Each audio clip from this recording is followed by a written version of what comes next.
ನಮಸ್ಕಾರ, ಮೆಗಾ ಸುದ್ದಿಗೆ ಸ್ವಾಗತ. ನಾನು ಮಧು ನಾಗೇಶ್.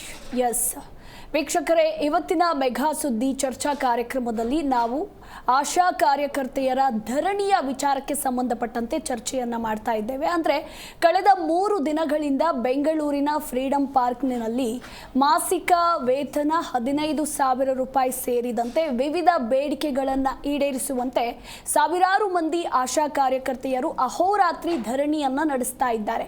ಯಾರ ಮನ ಒಲಿಕೆಗೂ ಕೂಡ ಬಗ್ಗುತ್ತಾ ಇಲ್ಲ. ನಮಗೆ ಬೇಕೇ ಬೇಕು, ನಮ್ಮ ಬೇಡಿಕೆಗಳನ್ನು ಈ ಸಲ ಸರ್ಕಾರ ಈಡೇರಿಸಲೇಬೇಕು. ಅವರು ನೀಡ್ತಾ ಇರುವಂತಹ 7,000 8,000 ಯಾವುದಕ್ಕೂ ನಮಗೆ ಸಾಕಾಗ್ತಾ ಇಲ್ಲ ಅಂತ ಹೇಳಿ ಬಿಗಿ ಪಟ್ಟನ್ನ ಹಿಡಿದಿದ್ದಾರೆ. ಸೊ ನನ್ನ ಜೊತೆ ಸ್ವತಃ ಆಶಾ ಕಾರ್ಯಕರ್ತರೇ ಇವತ್ತಿನ ಕಾರ್ಯಕ್ರಮದಲ್ಲಿ ಜಾಯಿನ್ ಆಗಿದ್ದಾರೆ. ನಾನು ಅವ್ರನ್ನ ಮಾತಾಡಿಸ್ತಾ ಹೋಗ್ತೇನೆ. ಇದೇ ಇವತ್ತಿನ ವಿಶೇಷ ಆಶಾ ಸಮರ ಈಡೇರುತ್ತಾ ಬೇಡಿಕೆ.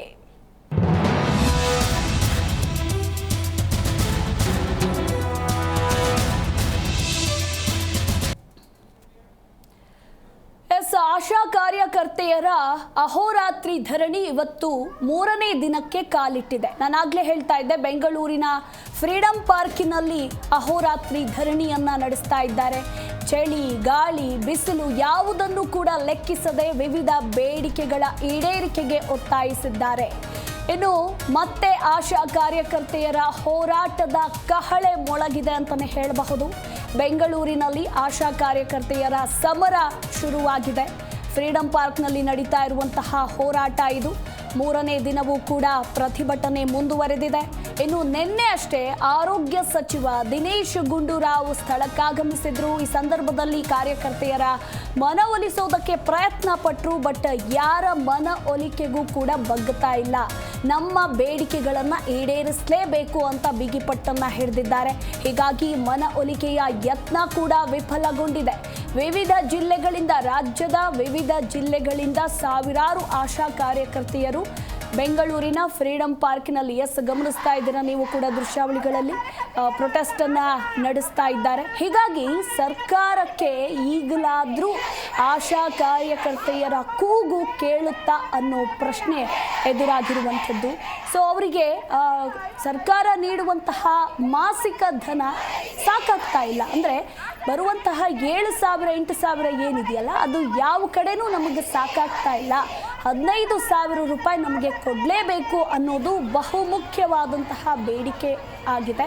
ಇದರ ಜೊತೆಗೆ ಇನ್ನೂ ಒಂದಷ್ಟು ಹಲವು ಬೇಡಿಕೆಗಳನ್ನು ಮುಂದಿಟ್ಟುಕೊಂಡು ಈಗ ಫ್ರೀಡಂ ಪಾರ್ಕಿನಲ್ಲಿ ಅಹೋರಾತ್ರಿ ಧರಣಿಯನ್ನು ನಡೆಸ್ತಾ ಇದ್ದಾರೆ.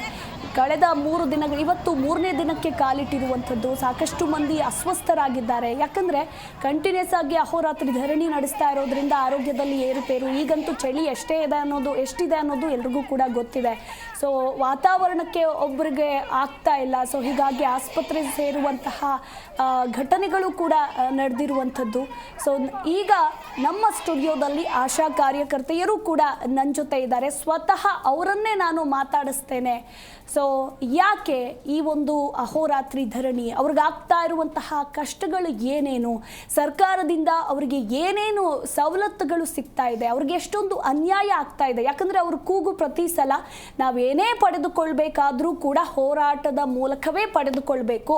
ಸರ್ಕಾರ ತಾನಾಗೆ ತಾನು ಬಂದು ಆಶಾ ಕಾರ್ಯಕರ್ತರಿಗೆ ಏನು ಕೂಡ ಒದಗಿಸೋದಿಲ್ಲ. ಒಂದು ಬಿಸಿಲಿಗೆ ಒಂದು ಛತ್ರಿ ಬೇಕಾದರೂ ಕೂಡ, ನಮಗೆ ಯೂನಿಫಾರ್ಮ್ ಬೇಕಾದರೂ ಕೂಡ ನಾವು ಹೋರಾಟದ ಮೂಲಕವೇ ನಾವು ಪಡೆದುಕೊಳ್ಬೇಕು. ಇಲ್ಲ ಅಂದರೆ ನಮ್ಮ ಸಂಘಟನೆಗಳು ಕೊಡ್ತವೆ ಅನ್ನೋದು ಅವರ ಕೂಗಾಗಿದೆ. ನಾನು ಒಬ್ಬೊಬ್ಬರನ್ನಾಗೆ ವೆಲ್ಕಮ್ ಮಾಡ್ತಾ ಹೋಗ್ತೇನೆ. ನನ್ನ ಜೊತೆ ಇದ್ದಾರೆ ಆಶಾ ಕಾರ್ಯಕರ್ತೆಯರಾಗಿರುವಂತಹ ಜ್ಯೋತಿ ಅವರು. ಮೇಡಮ್, ಕಾರ್ಯಕ್ರಮಕ್ಕೆ ಆತ್ಮೀಯ ಸ್ವಾಗತ. ಹಾಗೆ ತಾರಾ ಕೃಷ್ಣ ಕೂಡ ನಮ್ಮ ಜೊತೆ ಇದ್ದಾರೆ. ಮೇಡಮ್, ತಮಗೂ ಕೂಡ ಕಾರ್ಯಕ್ರಮಕ್ಕೆ ಆತ್ಮೀಯ ಸ್ವಾಗತ. ಇನ್ನು ಭಾಗ್ಯ ವಿ ಇದ್ದಾರೆ, ಅವ್ರಿಗೂ ಕೂಡ ಕಾರ್ಯಕ್ರಮಕ್ಕೆ ಸ್ವಾಗತ. ಇನ್ನು ಶೀಲಾ ಎಲ್ ಇದ್ದಾರೆ, ಅವ್ರಿಗೂ ಕೂಡ ಕಾರ್ಯಕ್ರಮಕ್ಕೆ ಆತ್ಮೀಯ ಸ್ವಾಗತ. ನಾನು ಜ್ಯೋತಿ ಅವರಿಂದನೇ ಶುರು ಮಾಡ್ತೇನೆ. ಮೊದಲನೇದಾಗಿ ನೀವು ಅಹೋರಾತ್ರಿ ಧರಣಿಯಲ್ಲಿ ಪಾಲ್ಗೊಂಡು ನೇರವಾಗಿ ನಮ್ಮ ಸ್ಟುಡಿಯೋಗೆ ಬಂದಿದ್ದೀರಾ. ಹೇಗಿದ್ದೀರಾ ಅಂತ? ಈ 3 ದಿನದವರೆಗೂ ಹೋರಾಟದಲ್ಲಿ ತುಂಬಾ ಚಳಿಲೆಲ್ಲ ಸುಸ್ತಾಗಿದೆ ಎಲ್ಲ ಆಶಾಗಳಿಗೂ. ಈ ಒಂದು ಚಳಿಯ ಟೈಮಲ್ಲಿ ಎಷ್ಟು ಇದೆ ವೆದರು ಅಂತಂದರೆ, ನಾವು ಆ ಚಳಿಲಿ ಹಿಮಗೆಡ್ಡೆ ಆದರೂ ಪರವಾಗಿಲ್ಲ, ನಮ್ಮ ಬೇಡಿಕೆ ಏನಿದೆ ಈಡೇರಿಸೋವರೆಗೂ ಈ ಒಂದು ಫ್ರೀಡಮ್ ಪಾರ್ಕ್ನ ಬಿಟ್ಟೋಗಬಾರ್ದು ಅನ್ನೋ ಒಂದು ನಿರ್ಧಾರದಲ್ಲಿ ನಮ್ಮ ರಾಜ್ಯದ ಎಲ್ಲ 42 ಸಾವಿರ ಆಶಾ ಕಾರ್ಯಕರ್ತೆಯರು ಒಂದೇ ನಿಲುವಿನಲ್ಲಿ ನಾವು ಹೋರಾಟವನ್ನು ಕೊಡ್ತಾ ಇದ್ದೀವಿ.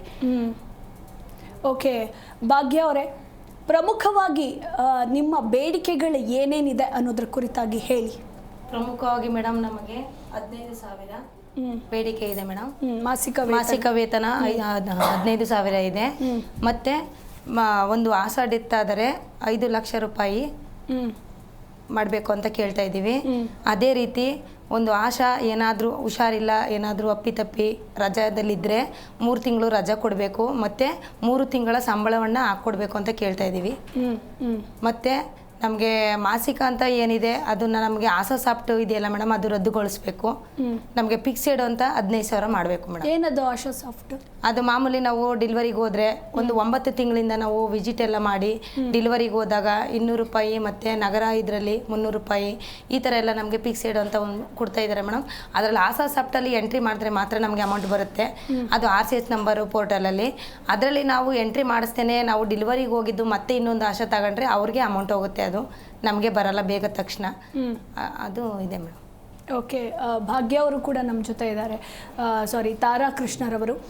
ಮೇಡಮ್, ನೀವು ಹೇಳಿ, ಪ್ರಮುಖವಾಗಿ ಈಗ ನೀವೇನು ಅಹೋರಾತ್ರಿ ಧರಣಿಯನ್ನು ನಡೆಸ್ತಾ ಇದ್ದೀರಲ್ಲ, ಸರ್ಕಾರ ನಮ್ಮೆಲ್ಲ ಬೇಡಿಕೆಗಳನ್ನು ಈಡೇರಿಸುತ್ತೆ ಅನ್ನೋ ಭರವಸೆ ನಿಮಗಿದೆಯಾ?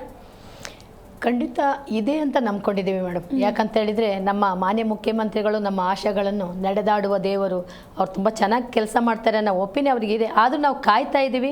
ಅವರು ಹೇಳಿಕೆ ಮಾತಿಗೆ ನಾವು ಖಂಡಿತ ಬಗ್ಗೋದಿಲ್ಲ. ಆಶಾ ಕಾರ್ಯಕರ್ತರು ನಮಗೇನಂದರೆ ಒಂದು ತೀರ್ಮಾನ ಅಲ್ಲಿ ಕೂತು ಖಂಡಿತ ಇಷ್ಟು ಫಿಕ್ಸ್ ಮಾಡೇ ಮಾಡ್ತೀವಿ ಅನ್ನೋದು ಭರವಸೆ ಇದ್ದರೆ ಖಂಡಿತ ನಾವು ಇದು ಸ್ಟ್ರೈಕನ್ನು ವಾಪಸ್ ತಗೊಳ್ಳೋಕ್ಕೆ ಇಷ್ಟಪಡ್ತೀವಿ.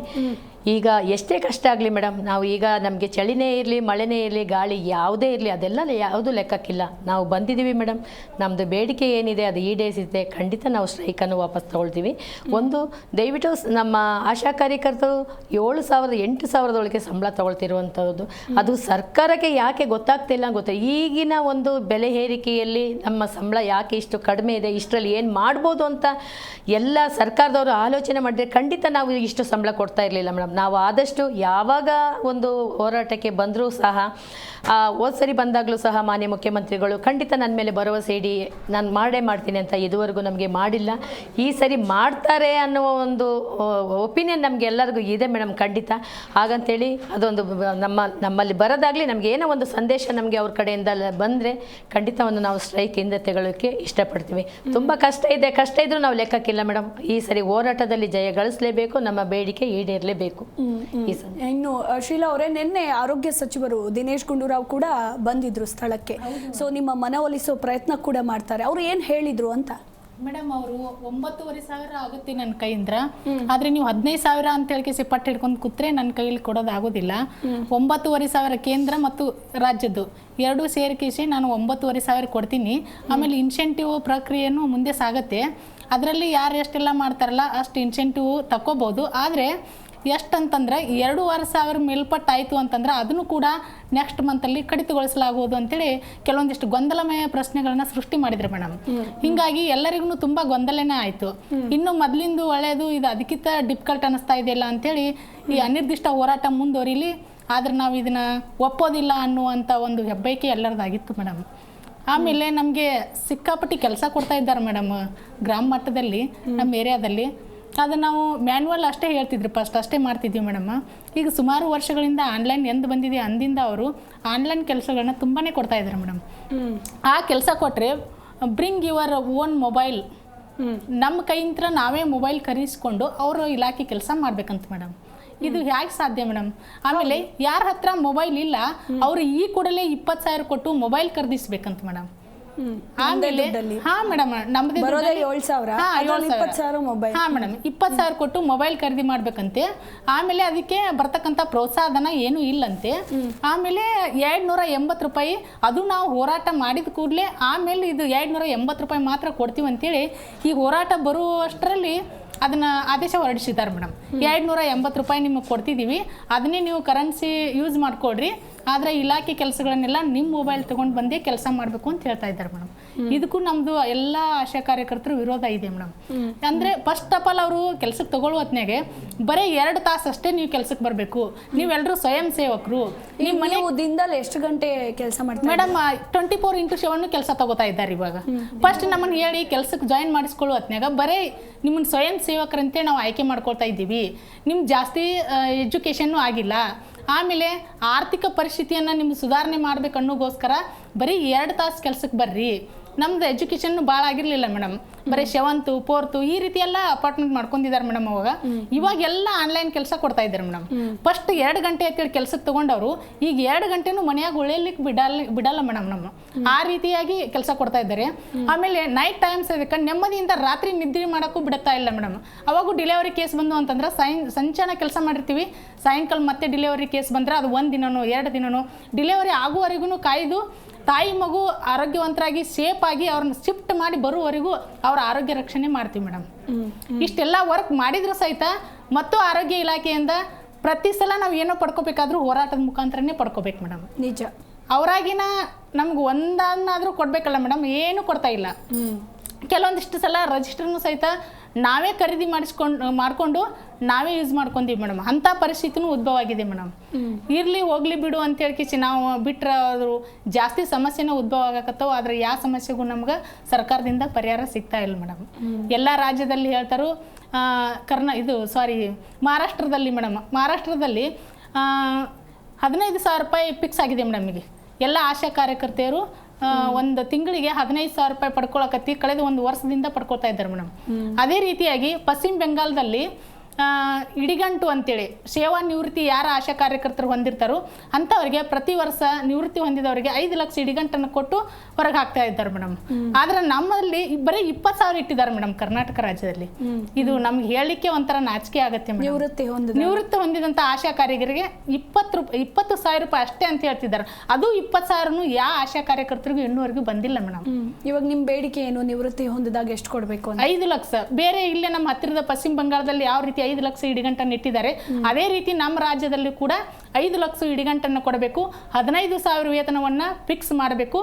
ಆಮೇಲೆ ನಗರದ ಆಶಾ ಕಾರ್ಯಕರ್ತೆಯರಿಗೆ ದುಬಾರಿ ಖರ್ಚು ವೆಚ್ಚಿನ ಸಲುವಾಗಿ 2,000 ರೂಪಾಯಿಯನ್ನು ಹೆಚ್ಚುವರಿಯಾಗಿ ನೀಡಬೇಕು. ಆಮೇಲೆ ಸುಗಮಕಾರರು ಅಂತೇಳಿ ಕೇಶ ಆಶಾ ಕಾರ್ಯಕರ್ತರೊಳಗನ ನಾವು ಒಬ್ಬರು ಸುಗಮಕಾರಂತೂ ಕೆಲಸ ಮಾಡ್ತಾ ಇದ್ದೀವಿ ಮೇಡಮ್. ಅವರಿಗೆ 6,000 ರೂಪಾಯಿ ಸ್ಯಾಲ್ರಿ ಇದೆ. ಅವರಿಗೆ 11, 20 ಈ ರೀತಿ ಹಳ್ಳಿಗಳು ಬರ್ತಾವೆ ಮೇಡಮ್. ತನ್ನ ಆಶಾ ವರ್ಗ ನೋಡಿಕೊಂಡು ಆ ಎಲ್ಲ ಹಳ್ಳಿಗಳಲ್ಲಿ ಮೀಟಿಂಗು ಆಮೇಲೆ ಅವ್ರ ಪೇಮೆಂಟ್ ಆಗೈತಿಲ್ಲ ಈ ರೀತಿ ಹಲವಾರು ಕೆಲಸಗಳನ್ನು ಫೆಸಿಲಿಟೇಟರ್ ಆದವ್ರು ಮಾಡ್ತಾ ಇದ್ದಾರೆ ಮೇಡಮ್. ಅವ್ರಿಗೂ ಕೂಡ 1,500 ರೂಪಾಯಿ ಹೆಚ್ಚುವರಿ ಬೇರೆ ಬೇರೆ ಕಡೆ ಮಾಡಿದ್ದಾರೆ ಮೇಡಮ್. ಅದು ಕೂಡ ಇಲ್ಲಿ ನಮ್ಮ ಕರ್ನಾಟಕ ರಾಜ್ಯದಲ್ಲಿ ನಡೀತಾ ಇಲ್ಲ ಮೇಡಮ್. ಆಮೇಲೆ ಎಲ್ಲರ ಆರೋಗ್ಯ ಹಿತರಕ್ಷಣೆ ಮಾಡುವಂಥ ಆಶಾ ಕಾರ್ಯಕರ್ತೆಯರಿಗೆ ಪ್ರತಿ ವರ್ಷದಲ್ಲಿ 1 ಸಲ ಆದರೂ ಪ್ರತಿಯೊಂದು ಆರೋಗ್ಯ ತಪಾಸಣೆಯನ್ನು ಮಾಡಬೇಕಂತೇಳಿ ನಮ್ಮ ಬೇಡಿಕೆ ಇದೆ ಮೇಡಮ್.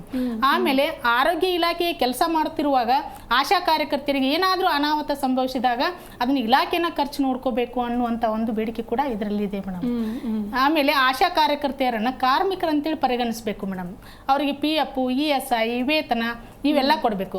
ಆಮೇಲೆ ಮನೆಯಲ್ಲಿ ಇವತ್ತೊಂದು ಏನೋ ಒಂದು ದೊಡ್ಡ ಫಂಕ್ಷನ್ನು ಅಥವಾ ಯಾರೋ ಒಬ್ರು ತೀರ್ಕೊಂಡಿದ್ದಾರೆ ಅಂದರೂ ಸಹಿತ ಅಂಥ ಪರಿಸ್ಥಿತಿ ಒಳಗೂ ಸಹಿತ ಆಶಾ ಕಾರ್ಯಕರ್ತರೇ ಫೋನ್ ಹಚ್ಚಿ ಹೇಳ್ಬೇಕಂತ ಮೇಡಮ್. ಆಮೇಲೆ ಅಂಥ ಪರಿಸ್ಥಿತಿ ಒಳಗೂ ಯಾರಿಗಾದರೂ ಇನ್ಚಾರ್ಜ್ ಕೊಟ್ಟು ಹೋಗಿ, ಅಲ್ಲಿವರೆಗೂ ನಾನು ನಿಮ್ಮನ್ನು ಬಿಡಲ್ಲ. ಅಂಥ ಪರಿಸ್ಥಿತಿಯಲ್ಲೂ ಲೆಟ್ರನ್ನು ಕೊಡಬೇಕು. ಆಮೇಲೆ ಮತ್ತೊಬ್ಬರನ್ನ ನಮ್ಮ ಕೆಲಸಕ್ಕೆ ನೇಮಕ ಮಾಡಿ ಹೋಗ್ಬೇಕು ಮೇಡಮ್. ಮತ್ತೊಬ್ರು ಒಪ್ಪಲಿಲ್ಲ ಅಂತಂದ್ರೆ ನಿಮಗೆ ರಜೆ ಕೊಡಂಗಿಲ್ಲ. ನೀವು ಒಪ್ಪಿಸ್ಬೇಕು. ನಿಮಗೆ ರಜಾ ಬೇಕಷ್ಟೇ ಅಲ್ಲ, ನೀವು ಯಾರನ್ನಾದ್ರೂ ಒಪ್ಪಿಸಿ. ನನಗೆ ಗೊತ್ತಿಲ್ಲ, ಅವ್ರನ್ನ ಯಾರನ್ನಾದ್ರೂ ನಾವು ಮನವೊಲಿಸಿ ಒಪ್ಸುವರೆಗೂ ನಮಗೆ ರಜೆ ಕೊಡಂಗಿಲ್ಲ ಮೇಡಮ್. ಮತ್ತು ಅವ್ರು ಇನ್ನೊಬ್ರು ನಮಗೇನಾದರೂ ಸ್ವಲ್ಪ ಸ್ಯಾಲ್ರಿ ಕೊಟ್ಟರೆ ನಾವು ಮಾಡ್ತೀವಿ, ಇರಲಿಲ್ಲ ಅಂತಂದ್ರೆ ಸಾಕಷ್ಟು ಸರ್ವೆಗಳು ಬರ್ತಾವೆ, ನಾವು ಹೆಂಗೆ ಮಾಡೋಣ ನಿಮ್ಮ ಕೆಲಸ ಅಂತೇಳಿ ಅವ್ರಿ ಮೇಡಮ್. ಅವ್ರಿಗೆ ನಾವು ಸಾಕಷ್ಟು ಸಲ ಒಲಿಸಿ ಅವ್ರಿಗೆ ಕೊಟ್ಟು ಹೋಗ್ಬೇಕು ಮೇಡಮ್. ಇಂಥ ಪರಿಸ್ಥಿತಿ ಇದೆ ಮೇಡಮ್. ಓಕೆ, ಆಮೇಲೆ ಸಾಕಷ್ಟು ಮಾತಾಡಿಸ್ತೇನೆ. ಮತ್ತೊಂದು ಕಡೆ ತಾರಾ ಅವರೇ, ನಿನ್ನೆ ಗೃಹ ಸಚಿವರು ದಿನೇಶ್ ಗುಂಡೂರಾವ್ ಬಂದಂತಹ ಸಂದರ್ಭದಲ್ಲಿ ನಿಮ್ಮ ಸ್ಯಾಲರಿಗೂ ಹಾಗೆ ಗೃಹಲಕ್ಷ್ಮಿ ಗೃಹಜ್ಯೋತಿ ಅದ್ರ ಕುರಿತಾಗೂ ಕೂಡ ಮಾತಾಡಿದ್ರು. ಇದೆಲ್ಲ ಸಿಗ್ತಾ ಇದೆ ನಿಮಗೆ, ಮತ್ತೆ ಸಂಬಳ ಯಾಕೆ ಬೇಕು ಅನ್ನೋ ರೀತಿಯಾಗೂ ಕೂಡ ಮಾತನಾಡಿದ್ರು ಅನ್ನೋದಿದೆ. ಏನು ಹೇಳಿದ್ರು ಅಂತ? ಹೌದು ಮೇಡಮ್, ಫಸ್ಟ್ ಆಫ್ ಆಲ್ ಅದನ್ನ ಅವರು ಕಂಪೇರ್ ಮಾಡೋ ಹಕ್ಕೇ ಇಲ್ಲ. ಯಾಕಂದ್ರೆ ಅವರು ಸರ್ಕಾರ ಅಧಿಕಾರಕ್ಕೆ ಬರಬೇಕು ಅಂತ ಗ್ಯಾರಂಟಿಗಳು ರಾಜ್ಯದ ಜನರು ಏನು ಕೇಳಿರಲಿಲ್ಲ. ನಾವು ಅಧಿಕಾರಕ್ಕೆ ಬರಬೇಕು ಅಂತ ಅವರೇ ಗ್ಯಾರಂಟಿಗಳನ್ನು ಕೊಟ್ಟು ಬಂದವರು. ಈಗ ಬರೀ ಆಶಾ ಕಾರ್ಯಕರ್ತೆಯರಿಗೆ ಮಾತ್ರ ಸಿಗ್ತಾ ಇದೆಯಾ ಗೃಹಲಕ್ಷ್ಮಿ ಹಣ? ರಾಜ್ಯದ ಎಲ್ಲ ಮಹಿಳೆಯರಿಗೆ ಸಿಗ್ತಾ ಇದೆ. ಅದು ಯಾವ ರೀತಿ ಮಾತಾಡಿದ್ರು ಅಂತ ಅವರು? ಹೌದು ಮೇಡಮ್, ಈಗ ಅವರು ನಾವು ಕೇಳಿದ್ದಕ್ಕೆ ನಾವೇನು 15,000 ವೇತನ ನಮಗೆ ನಿಗದಿ ಮಾಡಲೇಬೇಕು ಅಂತ ಕೇಳಿದಾಗ ಅವ್ರು ಹೇಳಿರೋದು, ನಿಮಗೆ ಈಗ ಗ್ಯಾರಂಟಿ ಯೋಜನೆ ಬಗ್ಗೆ ಅದು ದುಡ್ಡು ಬರ್ತಾ ಇದೆ, ಅದರಿಂದ ನಾವು ಹೆಚ್ಚಿಗೆ ಮಾಡೋಕ್ಕಾಗಲ್ಲ, ನಮಗೆ ಕಾಲಾವಕಾಶ ಬೇಕು, ಬನ್ನಿ ನೀವು ಒಂದು ನೆಕ್ಸ್ಟಿಗೆ ಬನ್ನಿ ಮೀಟಿಂಗ್ ಎಲ್ಲ ಮಾತಾಡೋಣ, ಮೀಟಿಂಗ್ ಮಾತಾಡಿ ಅದೇನಾಗುತ್ತೆ ನೋಡೋಣ ಅಂದರು. ಅದಕ್ಕೆ ನಮ್ಮ ಯೂನಿಯನ್ ಅವರು ಅಂದರು, ಇಲ್ಲ ನಾವು ಮೀಟಿಂಗಿಗೆ ನಾವು ಆಲ್ರೆಡಿ ನಾವು ತುಂಬ ಸರಿ ಬಂದು ಹೋಗಿದ್ದೀವಿ, ತುಂಬ ವಿಷಯಗಳು ನಮಗೆ ಏನೆಲ್ಲ ಪ್ರಾಬ್ಲಮ್ ಇದೆ ಎಲ್ಲದನ್ನು ನಿಮ್ಮ ಮುಂದಿಟ್ಟಿದ್ದೀವಿ. ಆಗ ನಮ್ಮಲ್ಲಿ ಎಲ್ಲರೂ ಹೇಳಿದರು ಅದೇ ಥರ, ನಾವು ಗ್ಯಾರಂಟಿ ಯೋಜನೆಯಲ್ಲಿ ನಮಗೆ ಮಾತ್ರ ಕೊಡ್ತಾ ಇಲ್ಲಲ್ಲ, ಆಶಾ ಕಾರ್ಯಕರ್ತರಿಗೆ ಆಲ್ರೆಡಿ ಮನೆ ಯಜಮಾನಿ ಯಾರಿದ್ದಾರೆ ಎಲ್ಲರಿಗೂ ಆಲ್ಮೋಸ್ಟ್ ಅದು ಅಮೌಂಟ್ ಬರ್ತಾ ಇದೆ, ಆಶಾ ಕಾರ್ಯಕರ್ತರಿಗೆ ಮಾತ್ರ ಕೊಡ್ತಾ ಇಲ್ಲ, ಅದನ್ನ ಇದ್ರ ಮಧ್ಯದಲ್ಲಿ ತರಬೇಡಿ ಅನ್ನೋ ಒಂದು ಮಾತು ಹಾಕಿದ್ವಿ. ಆದರೂ ಅವರ ಉತ್ತರ ನಮ್ಮ ಯಾರಿಗೂ ಸಮಾಧಾನವಾಗಿ ಇರಲಿಲ್ಲ. ಯಾಕಂದರೆ ನಾವು ಇಷ್ಟು ಒಂದು 3 ದಿನಗಳು ರಾತ್ರಿನೂ ಈ ಜಾಗದಲ್ಲಿ ಕಳೆದು ಎಷ್ಟು ಕಷ್ಟದಲ್ಲಿ ಬಂದು, ಏನೇ ಆಗಲಿ ಮೇಡಮ್, ಈಗ ಯಾವುದೋ ಒಂದು ವೈರಸ್ ಇದಾಗ್ತಾ ಇದೆ, HMPV. ಹೌದು ನೋಡಿ.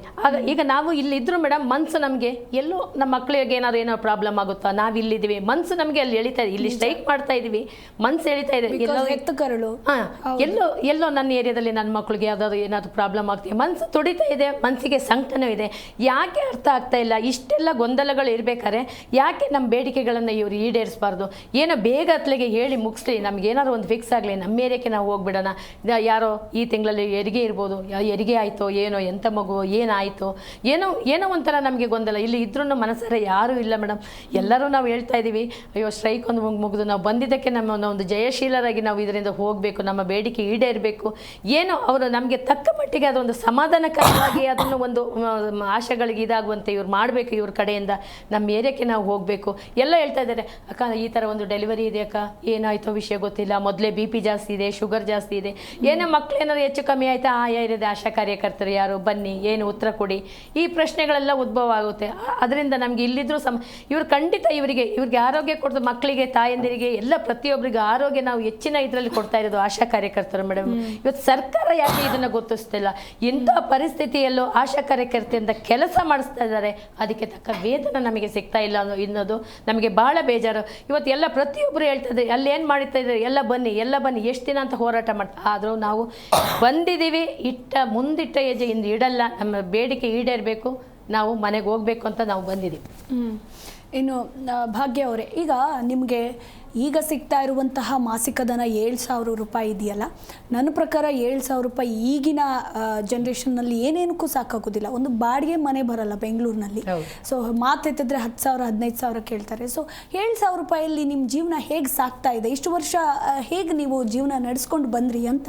ಮೇಡಮ್ 7,000 ರೂಪಾಯಿ ಅಂದ್ರೆ ಇದು ಕೇವಲ ಭಾಗ್ಯ ಅವರ ಜೀವನ ಅಷ್ಟೊಂದೇ ನಾನು ಕೇಳ್ತಾ ಇಲ್ಲ, ಎಲ್ಲ ಆಶಾ ಕಾರ್ಯಕರ್ತೆಯರ ಜೀವನ ಹೇಗಿರುತ್ತೆ ಬರುವಂತಹ 6,000 7,000 ರೂಪಾಯಿ.